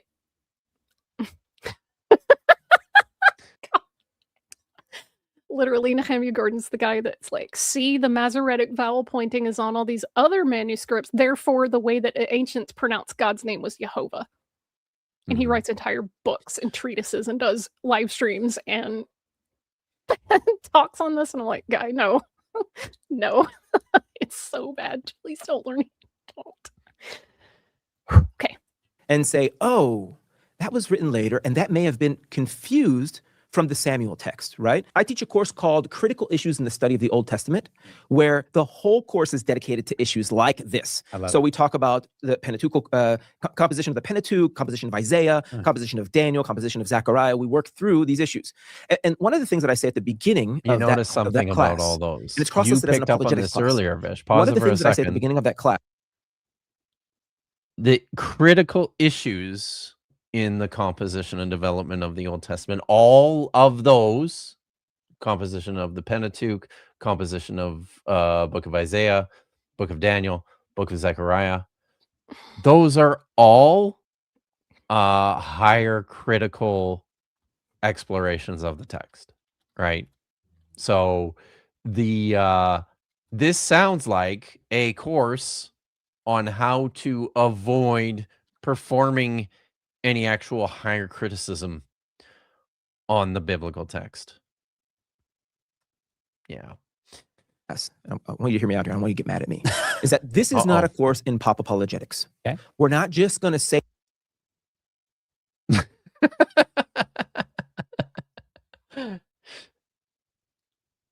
the right thing and forget about the issue. Sometimes these issues, we got put in the hard work to work through some of these issues, right? Let me just read the NIV's rendering of this. This is 2 Samuel 21:19. Hold on. This is interesting, though. In another battle with the Philistines. This is how the NIV has translated. Importantly, this is 2 Samuel chapter 21 that he's reading. This is the NIV's translation of the 2 Samuel passage. Remember the 2 Samuel passage where Elchanan, son of Yareh Ordgim, the Bethlehemite, killed Goliath the Gathite. This is how the NIV translates that text. Yeah, see, David Sinclair and I think are laughing at the exact same thing. But Let's this do is, the hard work. Let's read the NIV, which is one of the to most be garbage. fair, he is, listen, you got to hear him out here because he understands this. Okay. All right, let him cook. Means at Gob, Elhanan, son of Yair. Now it takes out the Orgim part here. The Hebrew text has Orgim, so it has Yair Orgim. The NIV takes that out. And then it says, the Bethlehemite killed the brother of, and now it adds the brother of Goliath the Gittite, who had a spear with a shaft like a weaver's rod. So the reason why I bring up the pop apologetics thing here is because what the NIV has done here, and by the way, I really like the NIV. Okay. I read it all the time. But what it's done is it's tried to reconcile the issues for us. There is already a version that does the pop apologetics for us. It tries to reconcile it for us. The actual text in Hebrew did it first. Well, you hear what he's saying, though, right? What the NIV has done is they've looked at the passage in 1 Chronicles, and they have changed the translation in 2 Samuel to align with the passage in 1 Chronicles. So, yeah. Literally forcing something on the text that was not there. Yeah. To his credit, please. Dominic Hernandez is going that, that's not the best. That's not the right thing to do here. He's not a fan of that. Okay. To his credit. Like I said, I'm gonna let him cook. I'm just good. I just want to scream when someone's like, let's go to the NIV. It's just Pavlovian at this point. I know, man. Yeah. So the issue here ends up being there ends up being an issue Ogim. Now Ogim means weavers. So this shows up at the end of the verse, the weaver's rod. And so it's likely that the second mentioning of Ogim is a copying mistake. That is, it seems that it was copied twice and it should have only been there once at the end of the verse. That makes total sense to people that study textual criticism. Why is weaver showing up next to this? So you sure about that? It is. I will say, though, now again, I think I'm just gonna put this back up on the screen to show everyone, right? Shoot, I didn't mean to do that. Share screen. Thank you. Rats. I'm so good at this. Jason is complimenting Hernandez's pronunciation of Ogim. No, not that one. Rats. Where did it go? By the way, while you're doing that, Fibonacci 8 writes your own personal exegesis. There it is. Okay. I'm just gonna put this back up here. Right. Okay. And the reason why, okay. Now, I absolutely, you pointed this out that within 2 Samuel 21, there's a pun here. There's wordplay. He's the son of Yareh Ordgim, and he killed Goliath the Gathite, whose spear was like an Ordgim, right? The chronicler seems to think that this is a scribal error. The chronicler seems to think that, right? Because he took that out of the I think this works from the chronicler's perspective. I don't think he had any other. I can't see why he would remove that, except for thinking this was was repeated by accident. This doesn't work. Okay. So it certainly looks like the chronicler thinks that this was a scribal error. And I All right. feel like that's so unfortunate because It is having a guy yes. who's the son of like people who weave or do these things, besting a guy who has a spear that's like a weaver's beam. It's like, dude, Right? Yeah. literary. Yeah, Just, absolutely. Absolutely. they incorrected it, in my opinion. They incorrected it. All right. Mhm. Let's Okay. hear some more. Name. That doesn't seem to make sense. It may have been accidentally copied twice. Now, let's Okay. talk about the Bethlehemite here. Yes. also Let's an talk issue, about the Bethlehem. Because one of the versions say, that is the First Chronicles 20, verse 5, says that Elhanan killed the son of Yair, killed Lachmi. That's what it's killed a person named Lachmi. Or that is Elhanan killed a person named Lachmi. Here's the issue. The Bethlehemite in Hebrew is Bet Lachmi. The Bethlehemite, Bet Lachmi, or Bet Halachmi is better stated, right? So in Hebrew has a direct object indicator that's not translatable. Whenever you see the word et in Hebrew, the next word is the direct object. So here we have in the Samuel passage, 2 Samuel 21 verse 19, that Elhanan killed the Bet Lachmi. He struck down Goliath. But in the First Chronicle version, we have he struck down Et Lachmi, which sounds a lot like Bet Lachmi. Textually, if you were to put these texts next to each other in Hebrew, you would see, and you were to read them out loud, you were to see, oh, it's Lachmi, Bet Lachmi. They sound similar. Maybe the Chronicle scribe thought Lachmi was a person and put Et, which sounds very much like Bet, and actually shares one consonant with Bet. Okay. Maybe that person was Et Lachmi, that is Et, and then the name Lachmi instead of Bet Lachmi, which actually says that Elhanan was from Bethlehem. Yep. Early on, Which we already discussed. We did, but now I want to I want to bring up this article. He mentioned this article because this is where he's drawing his explanation for this passage from. This is the article by where is it? It's Who Really, there it is. Oh, so okay. So it's this one.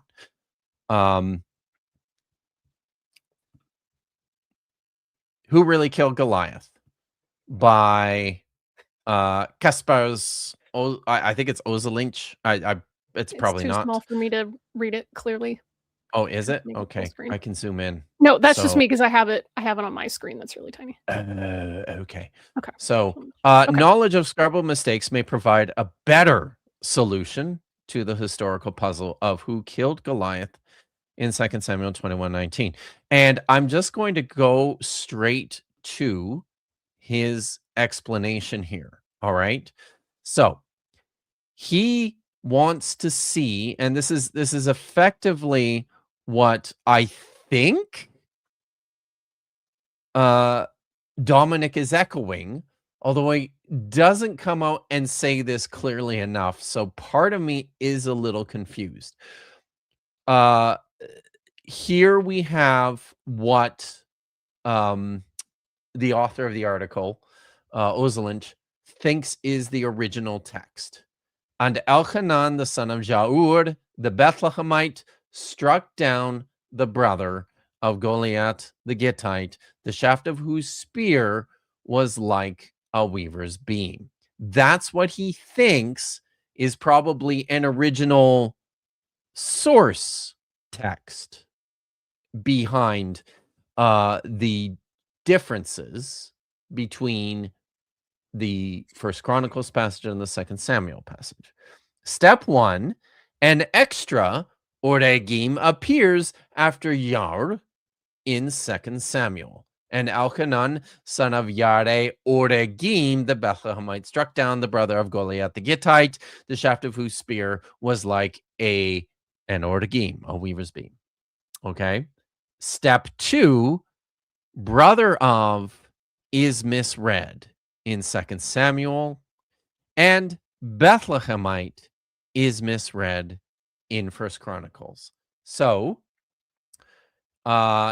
in 2 Samuel, Elchanan son of Yareh Orgim the Bethlehemite struck down Goliath the Gittite, misreading Achi, brother of, for the definite article 8.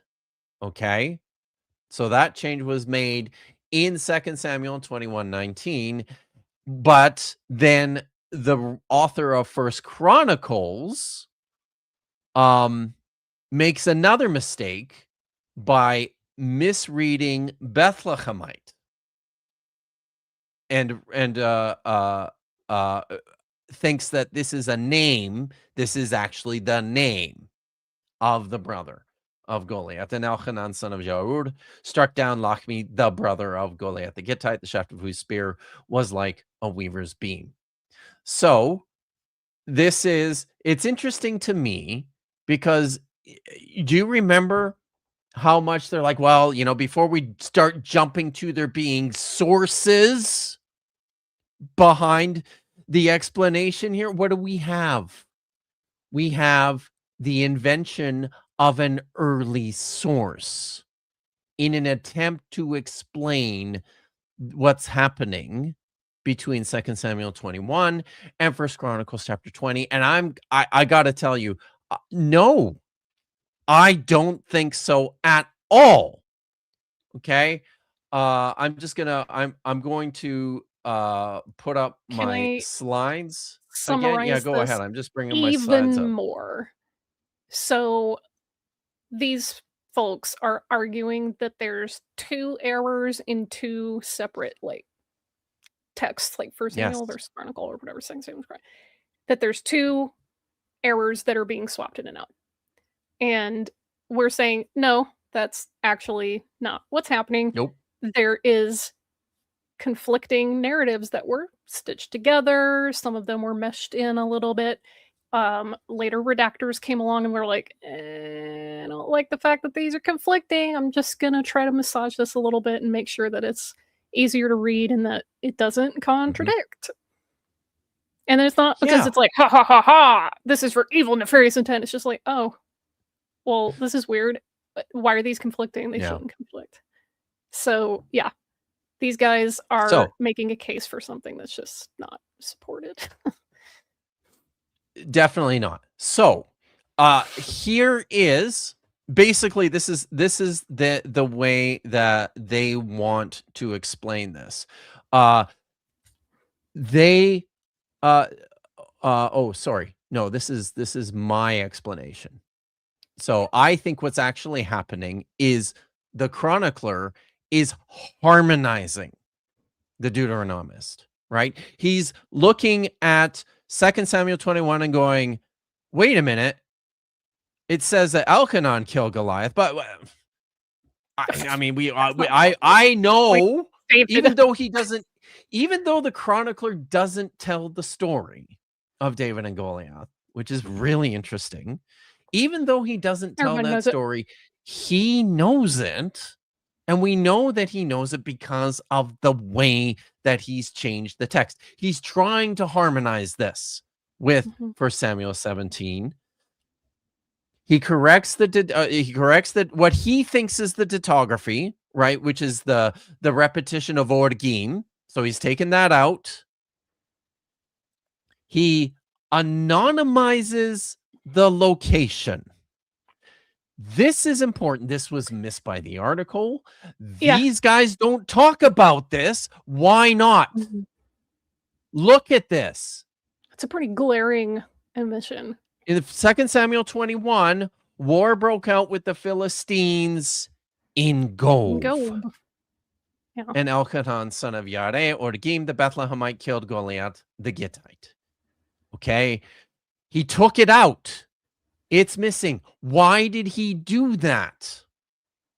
If they're separate battles, then that's another way to keep them from conflicting. Yeah. What does it say in 1 Samuel 17, verses 1 to 2?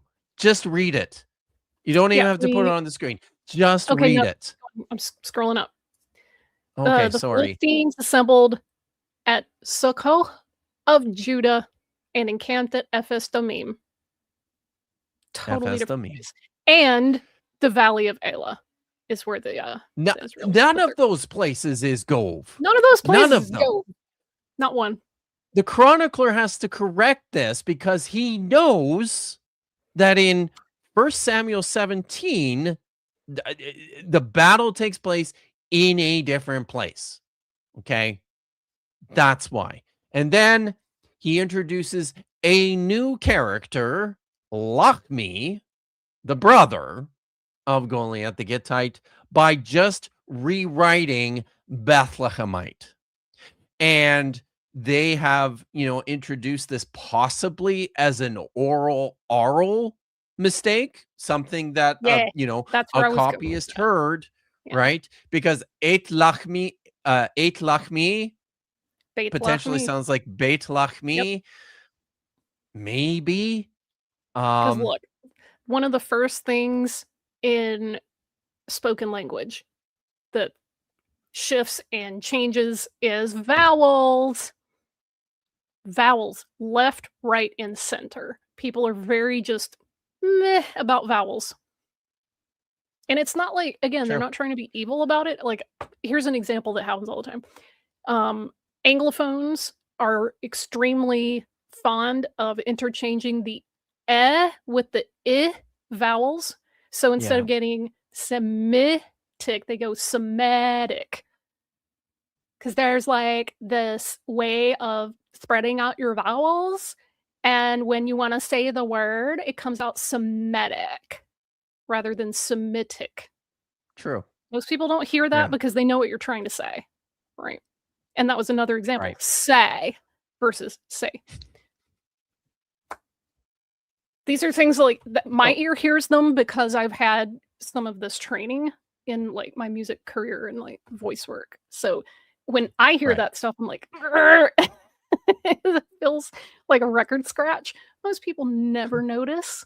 It doesn't really affect the message they're trying to get across. But yeah, I try to bring in at least some oral nuance to these things.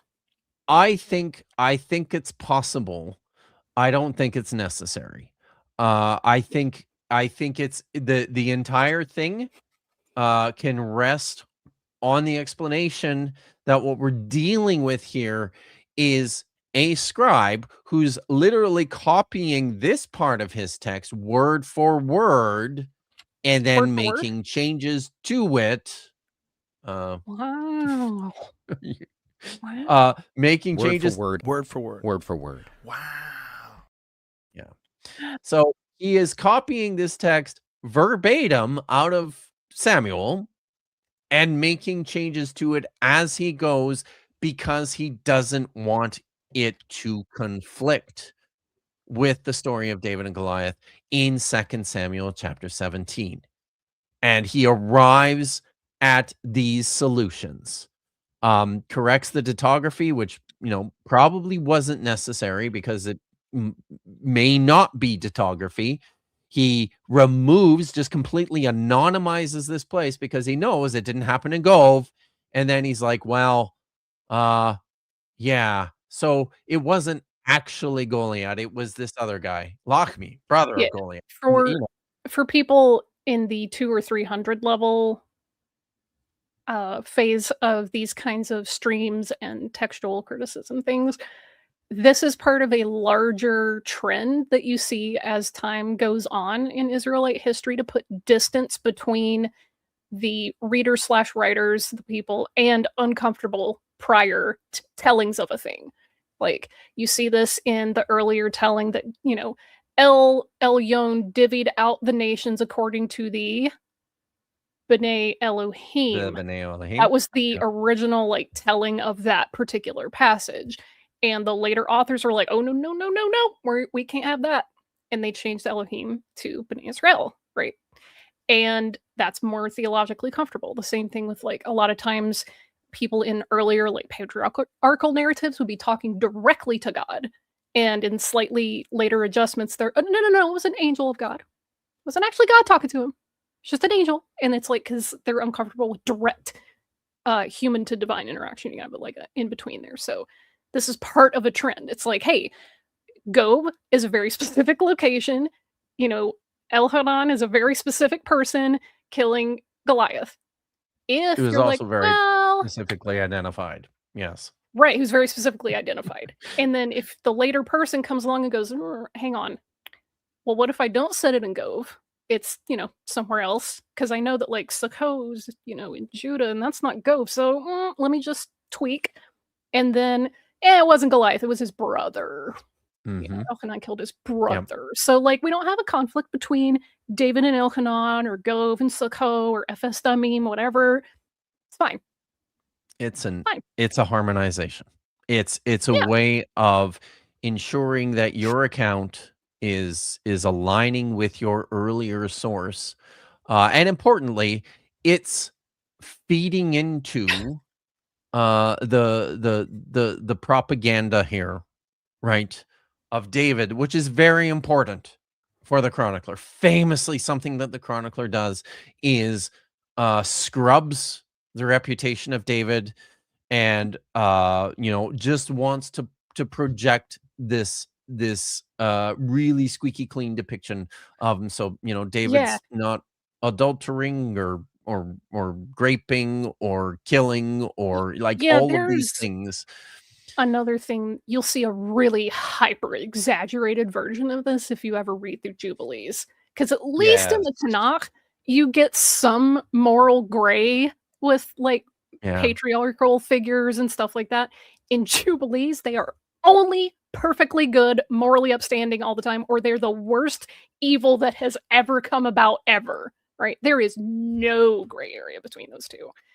And it's jarring to read that, and how they massage some of the narratives and like tweak some of the ways that they tell stories to make it come out that way. It's like, well, this wasn't so-and-so's idea. It was actually so-and-so who were fine with them being not great character, but not our guy. He's 100% good, like morally upstanding.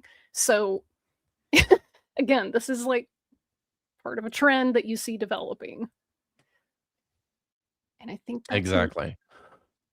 It is neat. All right. Now I think I'll just show this. So this is their explanation. This is the explanation of the article, right?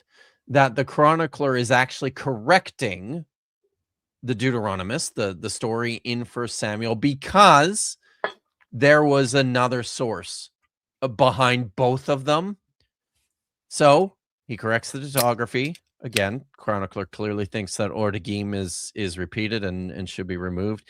He anonymizes the location because it's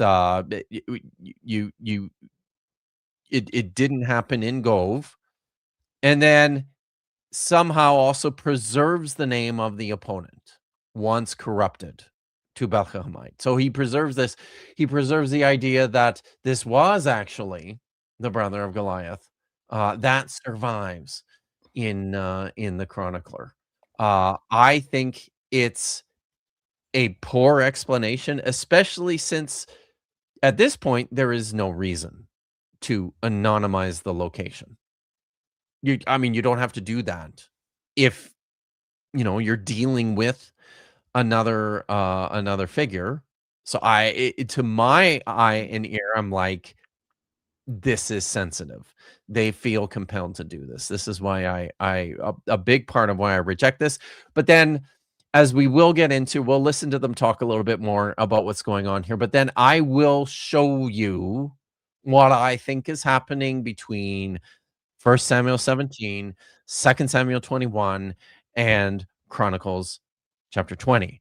And it's much more involved than just, corrections and harmonizations.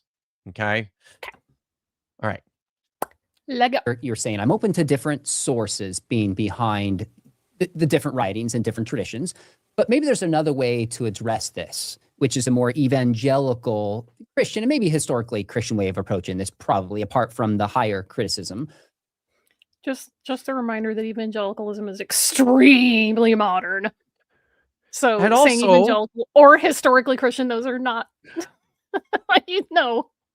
Also, for all their efforts to avoid sources, they basically invent a source behind both texts. Like I don't know how they don't see this, right? Well, That someone else in the chat earlier was mentioning like young Earth creationists, how they can't actually produce viable models or predictions. They can only ever accommodate evidence and accommodate things. They can't ever like come up with novel explanations. Everything's ad hoc. And I think that's a good way to look at this, because when you start out with the premise, this can't conflict, then your harmonizations and your explanations are going to start getting ad hoc. But once you solve, I guess, one problem, you end up creating 2 or 3 more because of that.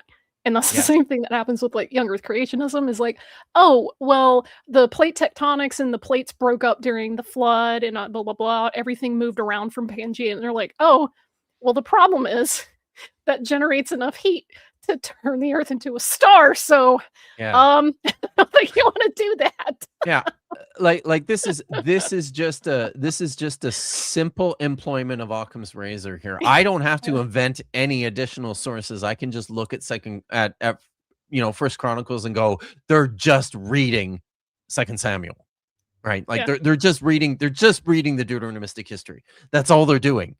That's what they've got. All right.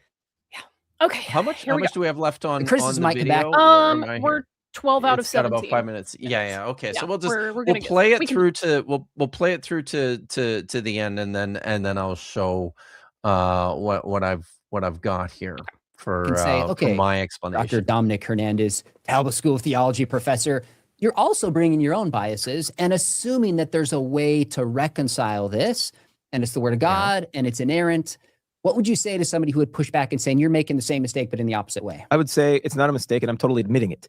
See, that's the issue, right? That's one of the things that makes us. That's one of the things that makes us evangelical. We admit what we believe about the Bible when we study it, what we presuppose or suppose about the Bible. Then we can argue about which suppositions are more reasonable. It's those that don't admit. What if you didn't make presuppositions? What if you didn't?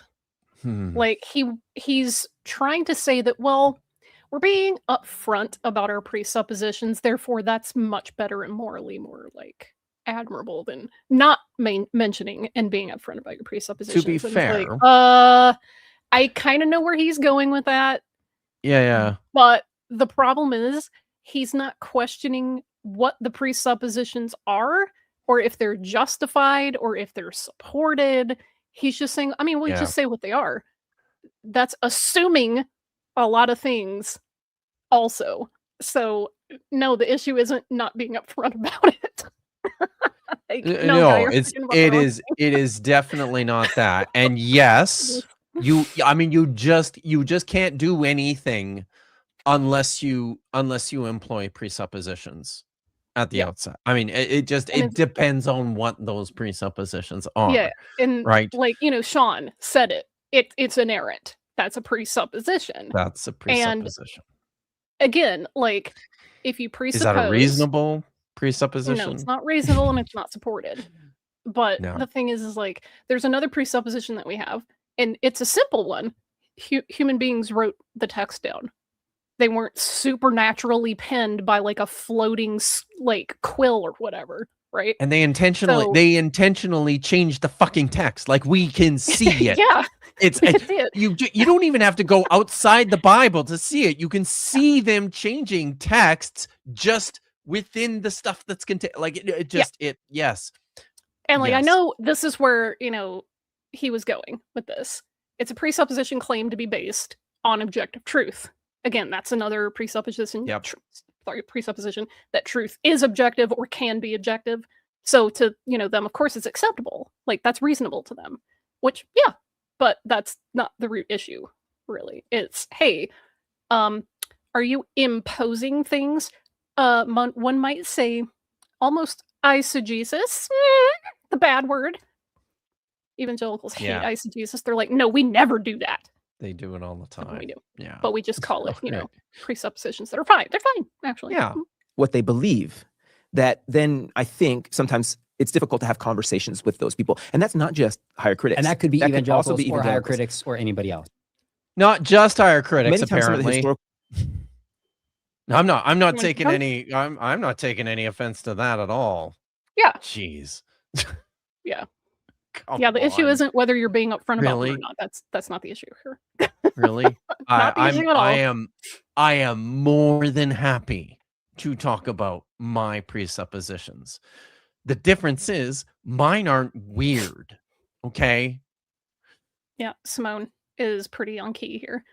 I expect he's going to go on to say that critical scholars also have presuppositions, and they don't admit it, but that's also not true. Critical scholarship does have them. They're smaller, and we admit them. Yes. So again, it's Constantly. what the presuppositions are, not Yes. whether or not you're telling people that you have them. That's, again, how many times I've been going to have to say that, but like anyway. the big one is that before I start entertaining explanations that venture into, God did it or said it or preserved it, I'm going to try and exhaust the natural explanations at my disposal for that. Feels like a responsible thing to do when, approaching the literature.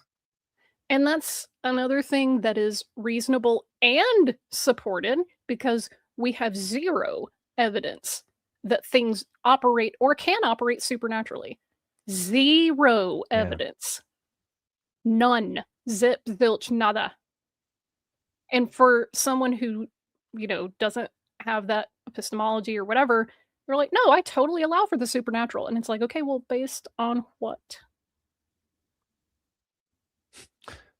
Vincent from Miami wants to know if we cuss a lot. I Not mean, as many I as do, some. but I try not to do that as much on these streams because I know a mixed audience will watch them later, and I don't want people to not learn some cool stuff about history and text just because, like, I dropped an F-bomb or something. I'm not always consistent, but I make some effort to. Vish probably tries harder than I do. I'm afraid. I'm. My apologies. Yeah, and it's for that. I have experience teaching as well, and that's kind of, I had to develop that habit as well with kids. So it's like you have to really be conscious of how you're speaking so that people don't get turned off to the message. Anyway, issues can be explained by way of what the author is doing or striving to do for the particular audience that the author is writing for. So, for example, the chronicler that came late, some scholars would say the chronicler is just trying to the chronicler is changing this text in order to make it more reasonable for the audience that the chronicler is writing to later. And sometimes, right, that's one way of looking at it. Obviously, we believe that God's word, as it was given, is an expression of God's self. And so we don't believe that there's going to be these mistakes and these errors, but we also believe in a very human side of transmission. And if we admit the human side, an issue like this is not nearly as much of an issue as an evangelist saying that Jesus potentially didn't rise. Please pick a lane, evangelicals. Either the text reflects God and it's transmitting his perfect holy word across time and space, or, humans did a whoopsie. You really honestly want to have both. Have it both ways. You cannot. They want to have both. And that's the cope when they're faced with something that is just so obviously human intervention, error, whatever you want to call it. Like, yeah, that's a human did an oopsie. And at the exact same time, they're going, nope, the text is inerrant and God is transmitting their incorruptible, perfect, inerrant holy word throughout time and space. And it's like, well, then humans wouldn't be making the whoopsies. Like, there's all these verses about, like, oh, people didn't need, firsthand testimony. They didn't need to write all this stuff down because the Holy Spirit's going to tell you later. The Holy Spirit's going to remind you. Or people were writing under the inspiration of Holy Spirit. Well, then why are they making oopsies? Why do narratives that are supposedly inspired and guided by the Holy Spirit, why are there oopsies? There shouldn't be, because it's one spirit, right? So you can't have this both ways. And this is another thing, is like in the evangelical, like, theological model, the Holy Spirit, which happens to just conveniently be synonymous to the speaker's opinion, helps the evangelical determine which of these things is the true one and which was a human oopsie. And it's like a little bit ad hoc there, but hey. Okay. It's Okay. Hey, we don't know exactly what happened, but we can construct and try to make sense of a reasonable explanation. I think you've laid one out that's sufficient. So how confident are you if I said, Dominic, you're probably not a betting man. You can correct me if I'm wrong. You can bet on this. I would bet on the fact that there is you ready for this? I would bet on the fact that there is a plausible explanation of this that holds up the historicity in 1 Samuel 17. Hold on a second. Holds up the historicity, but still recognizes that the author of 1 Samuel 17 is writing for an audience and striving to striving to communicate theological themes and purposes through the narrator's writing, or the narrator. Does that make sense? So none of the Bible, so I'm using the word historicity. None of the Bible is written exclusively for history. So what we have in 1 Samuel 17, I would say, is historical. And we have a reason. I would bet on a reasonable solution to holding up that historicity, but it's not exclusively historical. Is this story I think historical? No. I mean, And why could maybe you possibly at say a that? very maybe there's, at a very base level, there's a memory Guy of fought tall a dude. time that the guy fought a tall dude, right? So and then other memories attached to that too. We'll talk about here in a minute. But so the thing that I think frustrates me the most about this is he talks about preserving an idea of the history in 2 Samuel or 1 Samuel chapter 17, and specifically they really want this story of David and Goliath to be the real one, right? They want that one. That's the one. But then he also talks about there being room for theologizing and for some creativity on the part of the narrator. The frustrating thing to me is he never talks about what that is, or and I guess, yeah, maybe that's a longer video, but I am just intensely interested to know where those boundaries are in his mind with a story like that. It's also fascinating to me that in this particular, interpretation model, whatever, Elhanan is just not an acceptable option for who killed. It's not. It's like, right. It's just not even on the table. Determined it's not on the table. And I'm like, wait, hang on a sec. It actually, just bear with me, would make more sense narratively for David to kind of have, I guess, stolen valor would be the modern term for it, knowing his character is kind of shady and kind of crappy throughout his other stories. Like, he rapes Bathsheba, he sends her husband to the front lines to kill her so that he can marry her. There are other things that he does. Like it was a bad idea, but the census, where he's like, God says, "Hey, don't count him." He's like, "What if I do anyway?" And it's like he lies to the priest. Lies. He lies to the priest at Shiloh. He lies to the Philistines.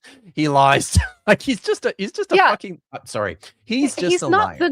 David's a liar. He's not the most morally upstanding person. And it's like, okay, it would actually do them more of a service and make this text more consistent with itself if they said, nah, it was actually Elhanan probably, and David just has stolen valor, or people who were of the team David later on were like, yeah, no, we're just gonna give this one to David. Like, come on. This is you could make this easier on yourself.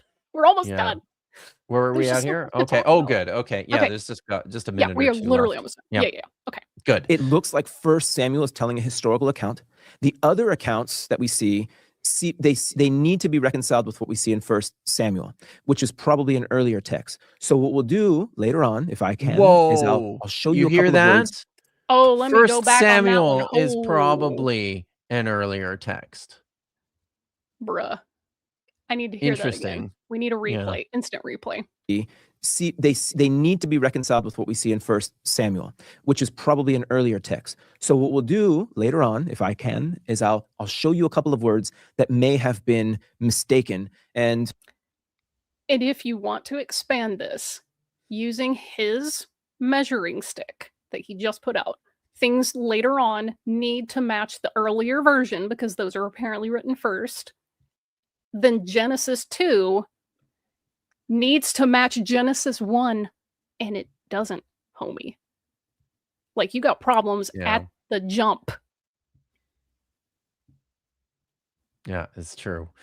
So, So, but again, I want to point this out. There's smuggling in this idea. Remember, we talked about this at the beginning, that they're smuggling in this idea that the story of David and Goliath, because it appears first in the narrative, must be the earlier source.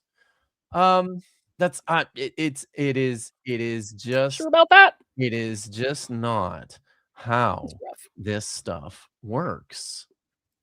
It really isn't. Yeah. Okay. Katie That's why. Lewis took the words out of my mouth. We'll work That's we'll work exactly where I from was going with there that. to a potential better solution, I guess you could say. The traditional story, you're right, is that David killed Goliath.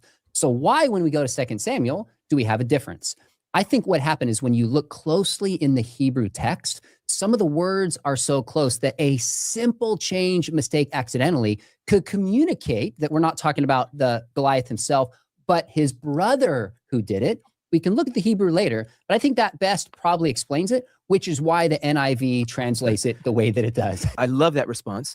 And No, it's hey, we need to give David credit for this. Hey, did you know that with Lachmi and Ahi, that's dude, that's too good. That's a clever redactor, y'all. Yeah. That redactor knows what he's doing, or she, but probably not. They know their language really, really well. And they're doing clever things with it. Yep. That's the easier explanation. It is. Not that they're two. So like God. also, there are a couple of other potential explanations, That's right? great. And so it's important to let people know as we work through this that Great. sometimes there are issues. They can be nuanced. There could be a couple of reasonable explanations. So, for example, the word brother. So in one version, it's brother of. Achi, it looks very much like et, which is the direct object marker again. So those two words may have been also maybe conflated. And by the way, they look a lot alike. So you have aleph chet and aleph tav. They look very similar, right? So for those people that know Hebrew, right, you have aleph chet yud and aleph tav. They look very, very similar. So there's an issue with that Kaspers also brings up in his. Yeah, He's almost done. Just let him finish it. This is the last Yeah, thing. I mean, there's so like just- what, just- 3 It's seconds? in his very good Yeah. article that I would recommend. Yeah. Okay, yeah. Oh, that's- okay. Yeah. Okay. So yeah, but so now, I mean, for real, like yes, it's possible to make this confusion. There you go. That's what they look like, everyone. Aleph Tav In the and Babylonian Aleph Chet square script. in the Babylonian square script. So that's important, right? Because we can set. We know that if that's the mistake, it certainly wasn't made very early. So you can't. I don't know. You can you see? You probably can't see my cursor. Yeah. I I cannot see your you? cursor. It is very small. No. No, you're moving Is it around. anywhere? Let's see. I do Is not it a see. magnifying glass? Oh, I can zoom in. No, I can't. That's it. That's the best I can do. So Okay, I see a little thingy now. Okay. do you see it? So this, I if you do, see the yes. thingy, it's like a little magnifying glass. This is a cat, okay, in the old Hebrew like script. Like a It ladder, looks like a almost. kind of like a ladder, right? Yeah. Mhm. So I'm going to move over here. This is a tav. It's an X or a plus, right? So this confusion was certainly not made prior to the Babylonian exile. I will share a Thank you, different window. Jason, We can look for at. conveniently putting that in so people can see it as well. Oh, very nice. Yes, thank you for showing us what that looks like. So yeah, that wasn't the confusion, but we've got some other options here too, right? We can let's say this is from Elephantine, and these are so this is Woo. 5th century, 4th century. This is pretty old. These are the Aramaic texts that were written by Jewish people living on Elephantine, which is in the Nile Delta in Egypt.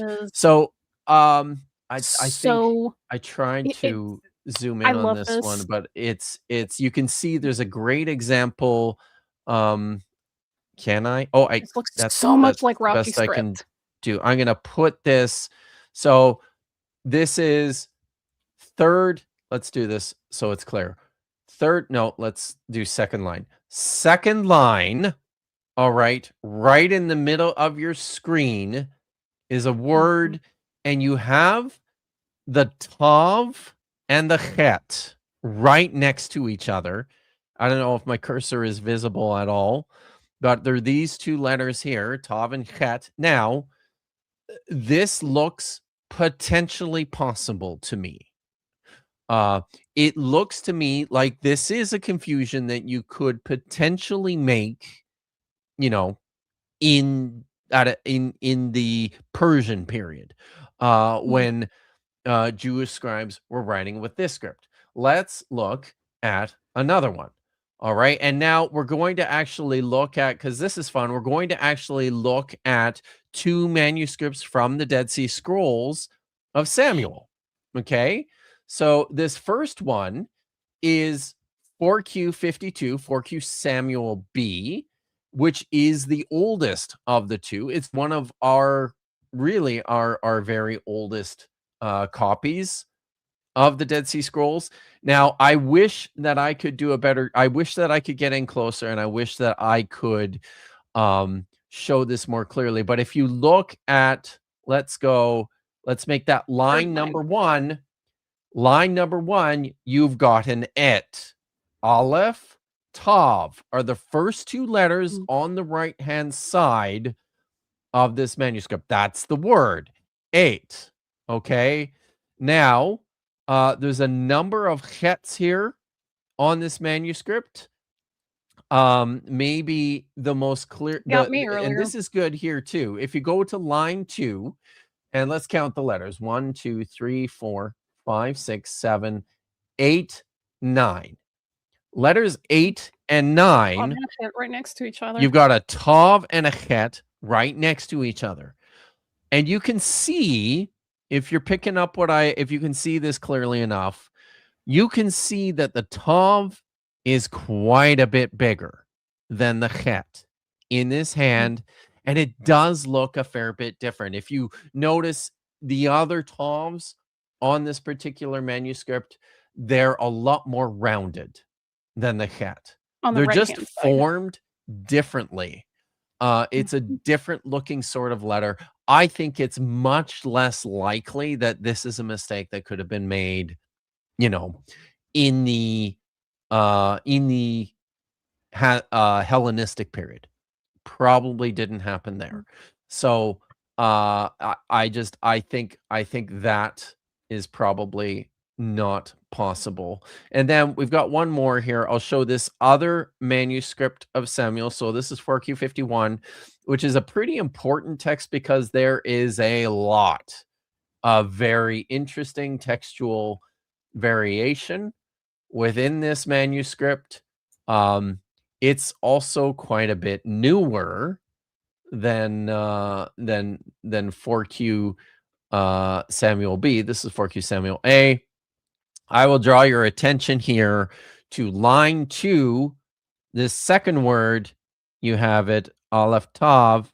It is right there.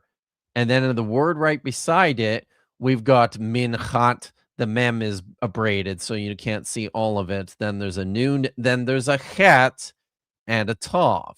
So here, very close. They look really close. So it is a plausible explanation, but then you have to think through when this is a change that potentially took place. So this manuscript is probably late Hasmonean, early Herodian.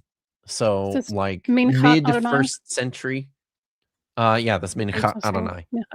So this is mid 1st century BCE. So you're talking like 50s thereabouts. So it probably didn't happen this late though, right?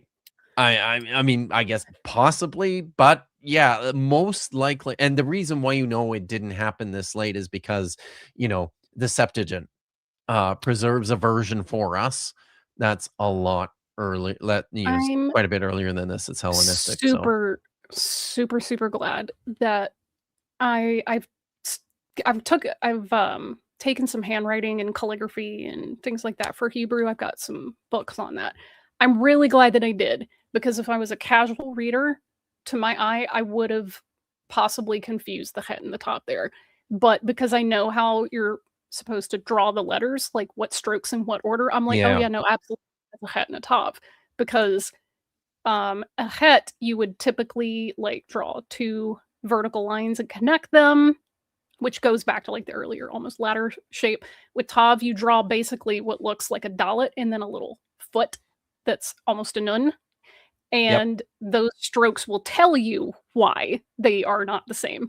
It was easier to see on some of the earlier manuscripts as well, why the top on would be this one, rounded on one side, and it's like, you can kind of see it, but a very common way of making the het, right, is the stroke on the right hand side that's connecting the crossbar to the downstroke is a little loop.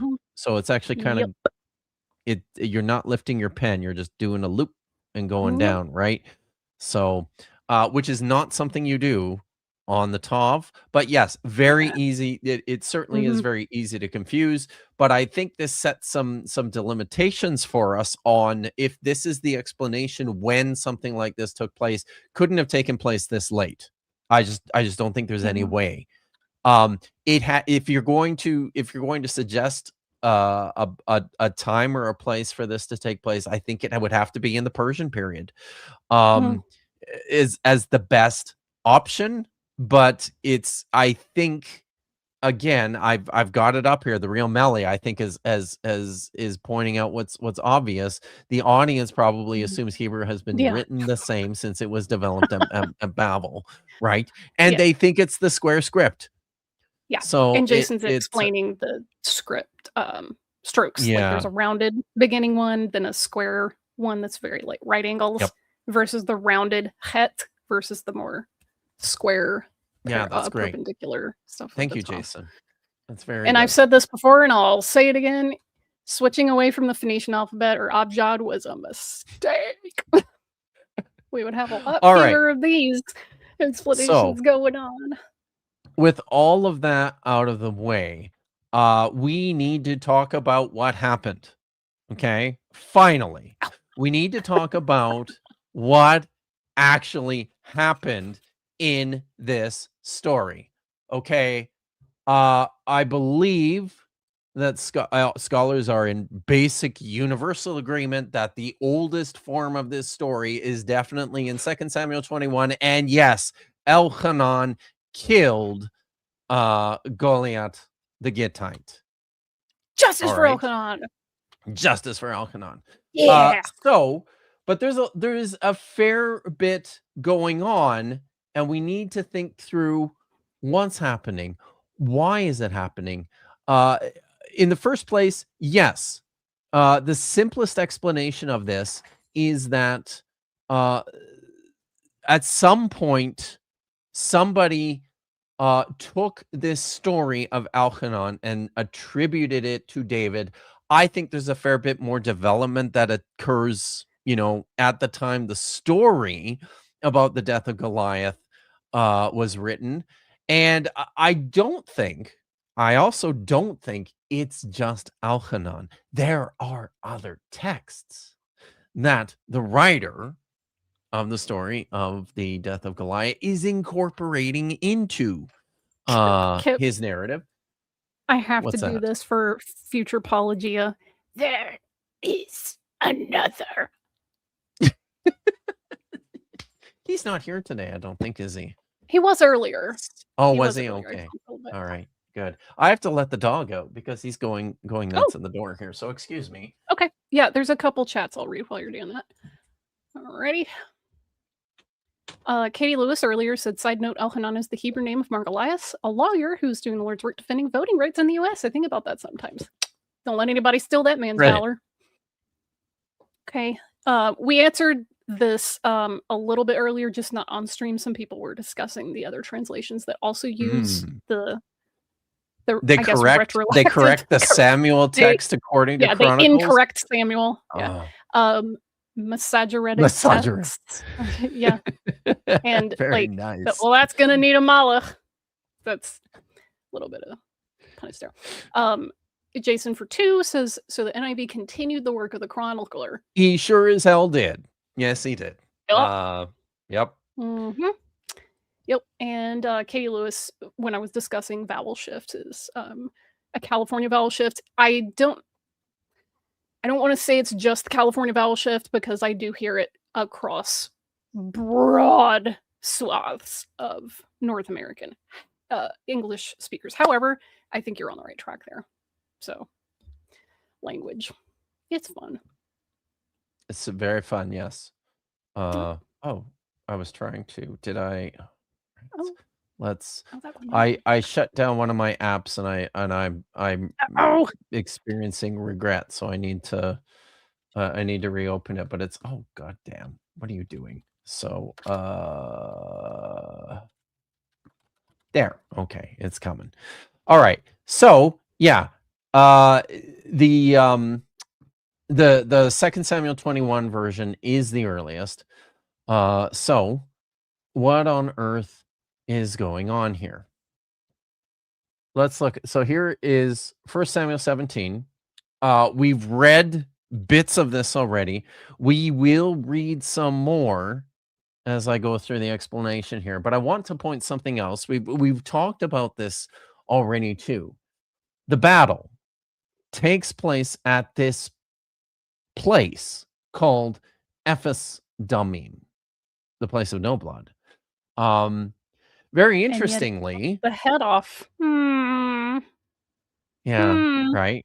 But I think it's fair because it's if you're thinking of it's not, if you're thinking of this as a place of no blood in the context of a battle where, cutting off a head is just a little bit of blood. It's not also a blood bath. Either there were no fights here or nobody is supposed to fight here. Like this is an off limits place. Like it could be either one of those. Yeah. So there is another story about another member of the fighting men of David, these mighty warriors who had their acts of valor memorialized. There is another story which preserves the name of this place. It also occurs in 2 versions, one in Samuel, 2 Samuel chapter 23, and another one in 1 Chronicles chapter 11, which is the one that I want to look at here. It features this guy by the name of Eleazar, son of Dodo, the Ahohite. He among the 30 warriors, David's famous 30 warriors. He was with David. Where? He was with David in Pas Damim. No! This is the place. The Philistines were gathered there for battle. So this guy, Eleazar, the son of Dodo, the Ahohite, he's going to be important to this whole discussion. But now we have to turn. That's 1 Chronicles 11, 12 to 13. Don't worry about the text. I've got the texts here. We have to go to the other version of the story, the earlier version of this story, which takes place in 2 Samuel 23. Remember how I said there's a couple of these lists of the mighty men of David? There's this one in 2 Samuel chapter 21, which features Elchanan. There's another one in 2 Samuel chapter 23, and there it has this other figure, right? This story of Eleazar, the son of Dodo, the Ahohite. So I think that what's happening, first of all, in 1 Samuel 17 is it's preserving this place of this famous battle in Pas Damim, where Eleazar, the son of Dodo, had this great fight. What is it, Vish? Teacher, do you know that Pas Damim is just an aleph difference from Ephes Damim? Yes. It's the same place. It is absolutely the same place. It's the same place. This is amazing. Okay. Y'all, this is like All a right. wild Pokemon appears. Now, Dang, are we going with justice for Elazar here? Holy crap. This is deep lore. there are 2 sons of Dodo. There is another.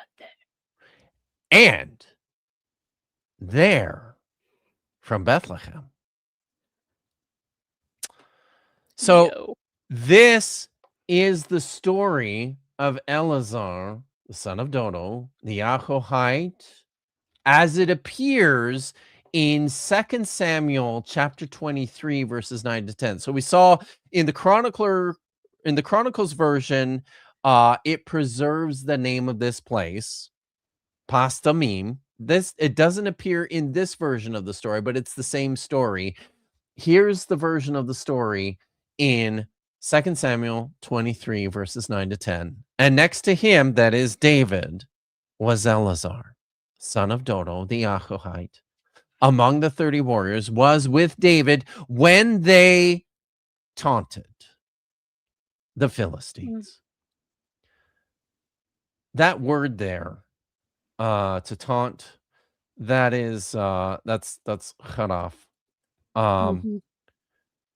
You've got, if you can grab 1 Samuel 17, Vish. Oh yeah. Because there's a few places here. Verse 10. I was What just does it pulling say? it 1 up Samuel already. 17, verse 10. I literally had it right here. And the Philistine ended. So I now Kedafti. I'm taunting Mock. the ranks of Israel. I mock you. Verse Bite my thumb. verse 25. Verse 25 in this story of David and Goliath. Here we go. David asked the men. Oh, sorry. Yeah, and on Israel's side, they were saying, "Do you see that man coming out? He comes out lecharep to taunt Israel." Mock. Bite Verse my thumb. 36. Sir.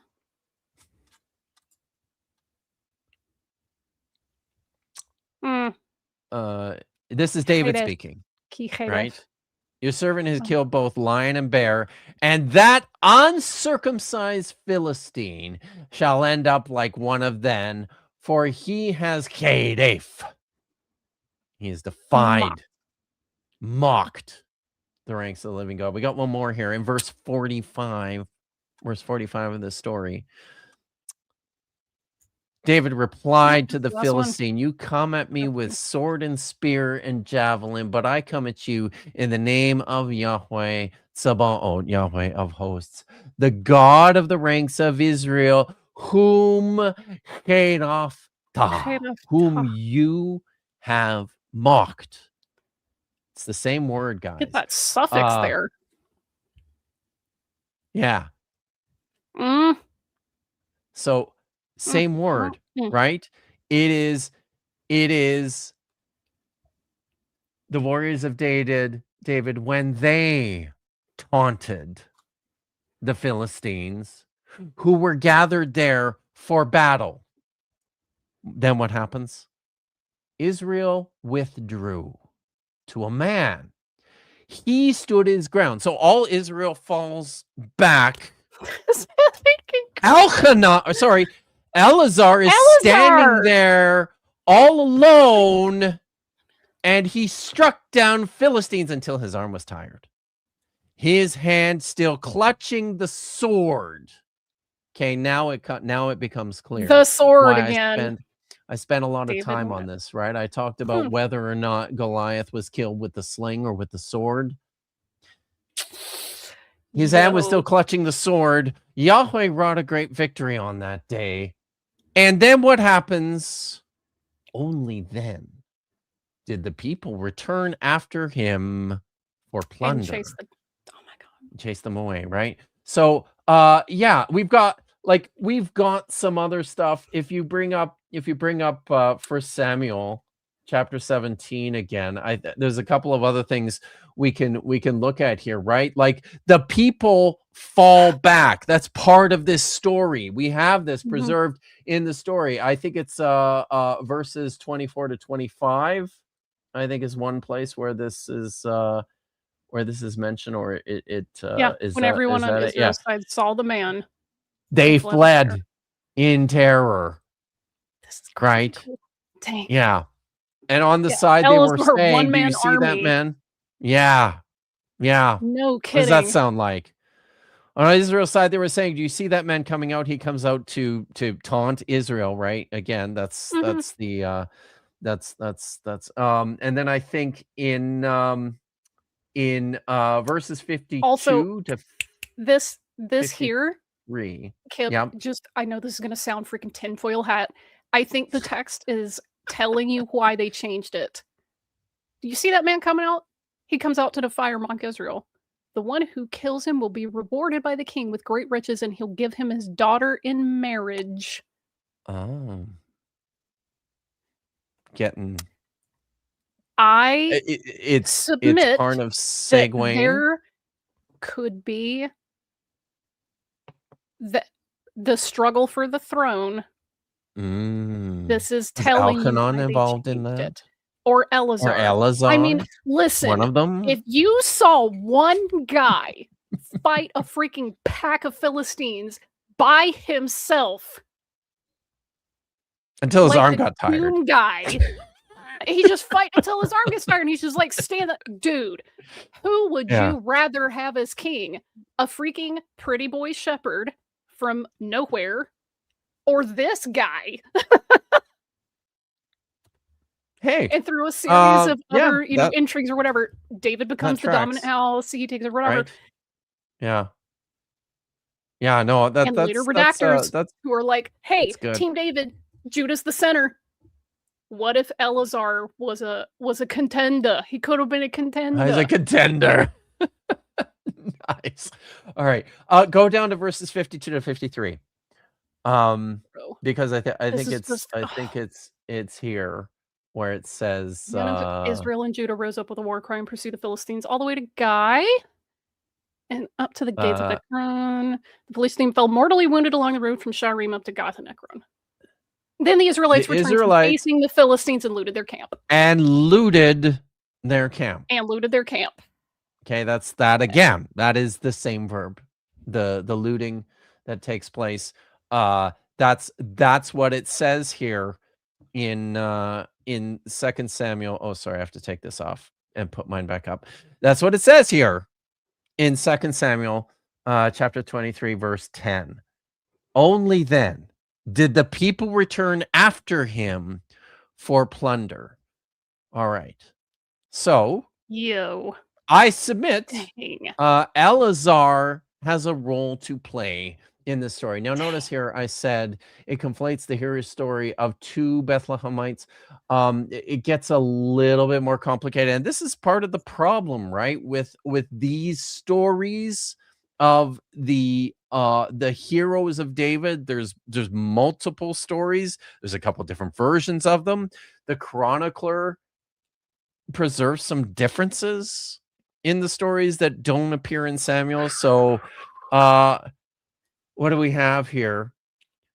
This is from Chronicles. What does it say about Elchanan? Asahel was the brother of Joab among the 30. Elchanan was the son of Dodo. Justice for these brothers. Justice for Elchanan and Elazar. Couple of Bethlehemites. Sons of Who's Dodo. the most famous Bethlehemite? By the way, I do want to share something really quick, because I think you'll see where I'm putting down.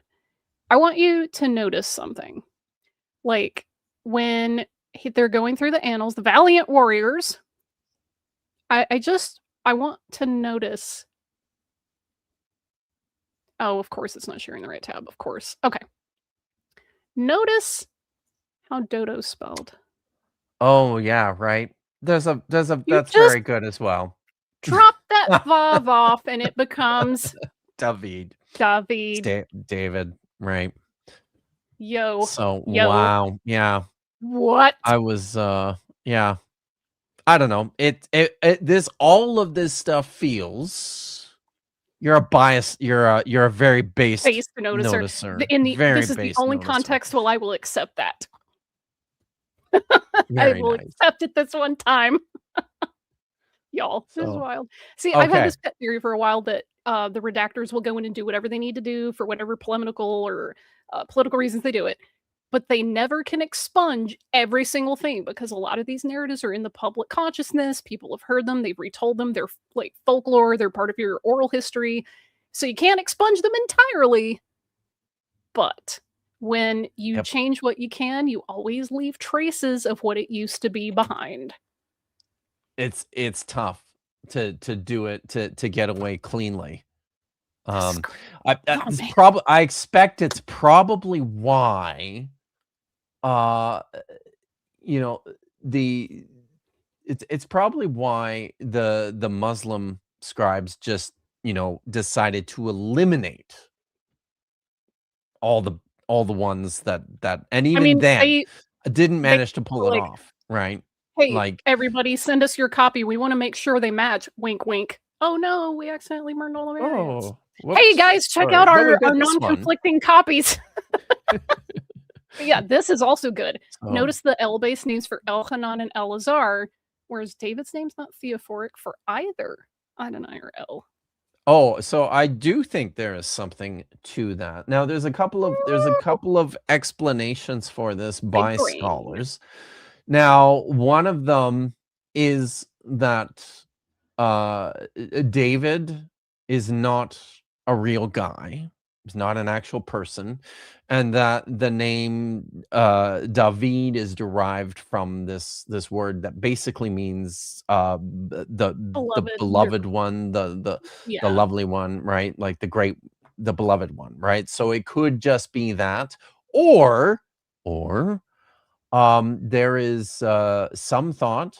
I think there's reasonable speculation here that if David was an historical figure, he was not a Judahite. He was not an Ephraimite or a Benjamite or one of these, coming from one of these tribes of Yahweh. There's some thought that David was a Philistine. Dun, dun, dun! Not a Yahweh worshiper. Dun, dun, dun. Right? He was just he was a Philistine warlord who came into Jerusalem or Hebron and set up a fiefdom there and was, you know, very successful.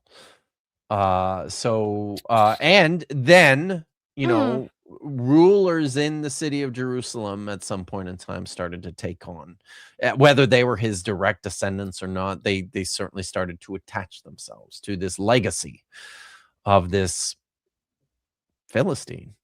And if you're if you're interested in about it's happened before, some of that, right? Yeah. And within the texts, right, some of the things that we see, the bodyguard, David and his 600 Gittites. 600 Gittites. Yes. So one of the things that we see frequently mentioned in the texts about David are when his bodyguard is described. They're the Kaftarim and the Pelatim, which sounds a lot like Pelashtim. Pelashtim, right? Yeah. And the Kaftarim too. These are warriors from Crete, as near as we can figure, right? So it's sort of like there's some sense that is closest bodyguards. Like his army is composed of basically Mhm. like Philistines, like sea people, or their Yeah. or their descendants, right? And then you've got this other really interesting story of how David, when he's fleeing from Saul, has to go and actually seek refuge in Philistia. He allies himself with the king of the Philistines. He ends up setting up camp in a city given to him by the king of the Philistines called Ziklag. Uh-huh. Okay. And Mhm. that's his base of operations Remember, there. another thing So is it the just, lack of theophorics in most of the Torah, like the patriarchs. A lot of them yep, don't have Ale or Yahwistic theophoric yeah, names. And yep, I mean, the Torah, it straight up tells you that Avram was a wandering Aramaean. He's not from that little tiny nucleus around Jerusalem or even Samaria. He's from over in yeah, Ur. It's like halfway to Babylon, you know? Um, yeah. Another thing, I wonder if this Philistine David idea has anything to do with the idea that Yahweh worship came from Edom, from the south. Well, it sure as hell didn't come from Philistia. Yeah. That's probably that's Mm, that's well, I actually I shouldn't speak. So I didn't say mm, that, but I think, yeah, it's I'm still a proponent of the mm. of the southern origin theory. So I think I mean, look, uh just yeah, spitballing. I haven't looked into this yet, but if David's a warlord, you gotta have a big ass army if you're gonna take over places and set up little fiefdoms and whatever. What if you're swinging through Edom and you're like, yeah, bring the god, it's fine. yeah, I mean, we have a resonance with that. Rachel was like, "Yeah, we're leaving to go move, but I'm just gonna take my dad's idols. It's fine. Just bring 'em." yeah, yeah, exactly. So I think this is let me see, is this the last point I have here? Man, this Oh train's no, I've got one more. So this now um I know you're very, very big on the justice for Elchanan and Eleazar train here, Vish, but yeah. when scholars talk about the story of David and Goliath in 1 Samuel 17, there is quite a bit of thought that there was actually an origin story of David in which he fought a great big Philistine. Mhm. And then at some point, this Philistine came to be identified with Goliath the Goliath. Gittite, whom, Mm. Elchanan killed and defeated. So the transfer there is mostly in the name and the characterization.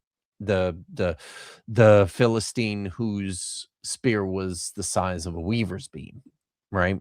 That's that's where this comes from, is from the Elchanan story. And then finally, these are the two brothers stories, right? We have Elchanan, who Mm. defeated the Philistine Goliath of Gath, whose spear was the size of the weaver's beam, and Eleazar, who stood alone against the Philistines while the rest of Israel stood back and then went in afterwards for the plunder. And there's mockery taking place in there And too, you right? have brothers killing the foreign brothers. That's too Yeah. good. Oh, That's that's pretty too good good. too, right? Yeah. Yeah. If yeah, wow. That's pretty cool. Uh-huh. So there And you have it. exactly, Simone. It's almost like after a bunch of conquests, the king takes credit for all the work that everyone else does. Yep. Sure it does. Yep, Yes, yep, yep. Mhm. exactly. Man, this is good. And I think I love this. it just it stands to reason too. Like it bears some looking into. I'm not the one who's done this, but now I'm kind of interested in how, in terms of the narratives of David, You are in back. terms of the David stories and the tales, I'm curious now about where scholars tend to set the dates for these stories of the warriors of David, of his great men, of the heroes.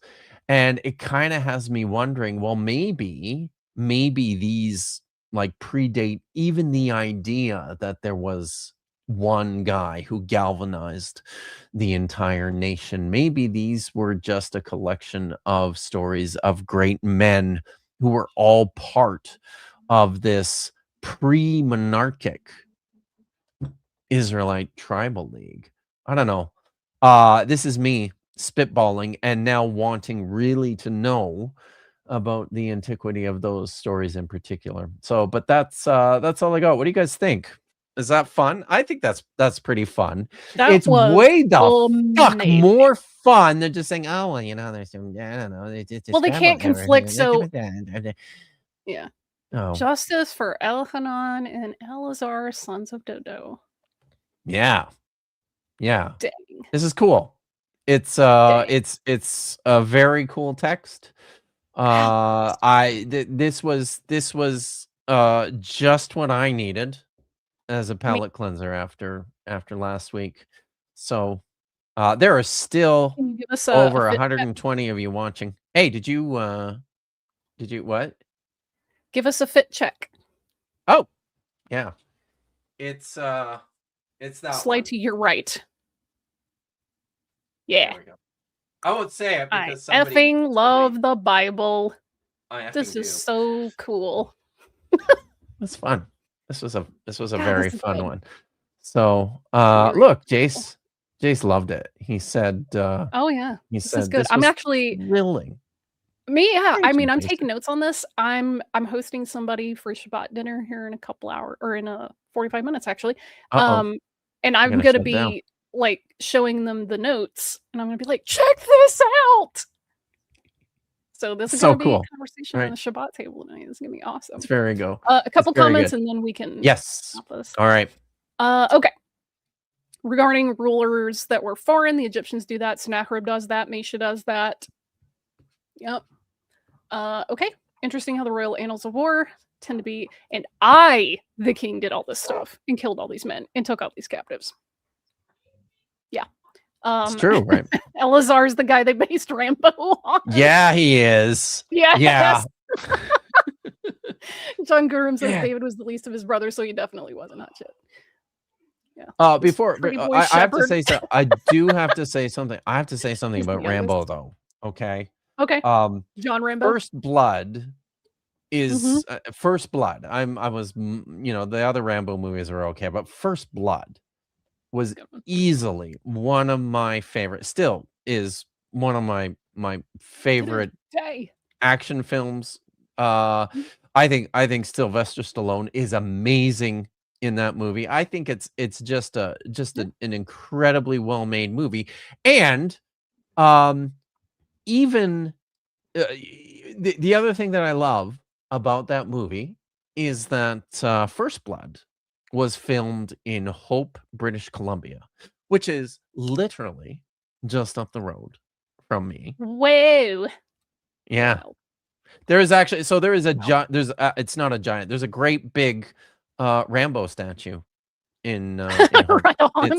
It's pretty great. But it's like it's seriously, if you live in the area and you watch that movie, it is just like you're like, oh my god, like, oh wow, look, I was fishing there a few weeks ago. See, Jason's picking up what I was laying down.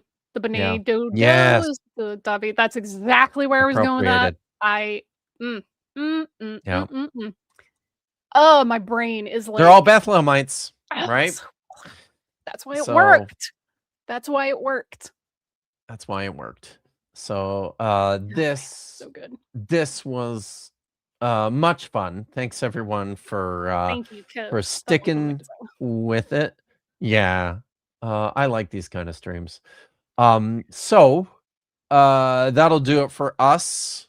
You got anything to say or to pitch or to plug as we head out? You know, I just had the freaking fundraiser link and I was gonna drop it back in the chat. Stall real quick. Okay, I will do my stuff first. So okay. Are you ready already? No, go for it. Okay.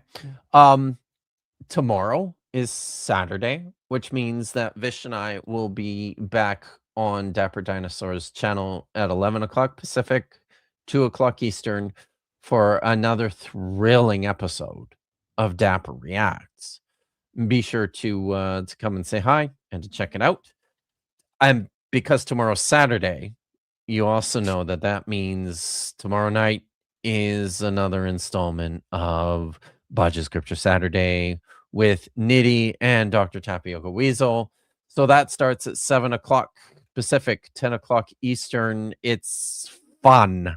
It's a very fun show. So come and check us out there. And then next week on Wednesday, I will be making an appearance on Detroit Freethinkers, I think is the channel. It's Kelly's channel. The Detroit Atheist Queen. She wants me to come and talk about slavery. So she gets Timu Dr. Josh Poen to come and talk about the differences between chattel slavery as is presented in the Hebrew Bible and chattel slavery in modern times, especially in the antebellum South. So that's a conversation that we are going to have on Wednesday. I believe it's either at 10 or 11 a.m. Pacific, which is like what is that? That's like 1 or 2 in the afternoon Eastern time. So I don't have a link. There's the fundraiser, guys. Make sure that that you grab that, and I will copy it and help me get housing, because I got screwed over in a very aggressively horrible way by a couple of roommates, one in particular, and they left me with like the rest of a lease without giving notice. They left me holding 2 months worth of rent and utility bills and all the other things by myself, and then just pissed off. So I got to get out of here by the end of the month, and I've been looking for new places to live, and that is incredibly stressful, as many of you may know. So on my very meager income, that would be something that would potentially threaten my housing status. So I would prefer not to sleep on the street. So that's what this one's for. That's what that one's for. So please help Vish out. And I will be sure to grab that and drop it in the description of the video as well. When so you'll be able to. I should have done it before I opened the screen. My apologies for that. Yeah. Okay. So I think I think that's it. And then yes, next week on Thursday, there will be another episode of Kiriati Brit, the Hebrew Reading Show, and Jason Hare this week. Yes. will be joining me, which is fun. He's going to be tuning in from Tel Aviv, which is far, and it's dark and in the middle of the night when he does it. He actually one time, I think it was the first time that Jason co-hosted with me. He was doing it from work at the he's a manager, a desk manager at a hotel, and so he was at work. It was very it was interesting. So I don't think you're working. Are you? No, he's at work right now. He's at work right now, but I don't think you're working next Thursday. Are you? This Thursday. It's fine. We'll get through it. But Jason is he'll be at home on Thursday, which makes it a little easier. You have to read if you don't Obadiah this week, but I would like you guys to read it at some point. Obadiah. Okay. Well, I will take a look. All right, and we'll see. Some of this has to do with skill level too, right? Like, and is it a readable enough text? So I don't know. I actually don't even know if I've ever read Obadiah, but I'll take a look. Oh, okay. Well, I don't know if I have actually. So, but the only reference to Sfarad in the entire Hebrew Bible. To what? Sepharad, which would later become yeah, applied yeah. to Yeah. Iberia in Spain. Oh, neat. That's cool. So Yeah, I did okay. a whole thing on this. It's very cool. Yeah, it's just over 20 verses. It's all about Edom and Sarfat. Yeah. So maybe we will. But Jason's great, you guys, because he runs a free resource called the Hebrew Cafe, and his Hebrew is like 1,000,000 times better than all of ours. And he's an excellent teacher, and just is really good at popularizing and expanding people's knowledge of the language. So you absolutely need to check out his stuff, the Hebrew Cafe. All right, so that is it for us. I gotta go Vish cook has to go to 'cause I have dinner. a dinner guest. So I gotta Oh, go. nice. Cook, and That's I fun. set my rice cooker. It has a little timer mode where you can go wait this many hours and then turn on. So I went ahead and set that like earlier today. I washed the rice, I did all that other stuff, and I was like, okay, beep, beep, beep, beep, set it. And I think I've got like some ground beef, and that it's only going to take a few minutes to cook that up. So that's not going to be very hard, but I want to make sure I get it done. Yeah. Well, thank you for sticking with us Yeah. the entire time. So everyone, have a great night. Stay safe. Be good. Be Ha excellent tikva. to each other.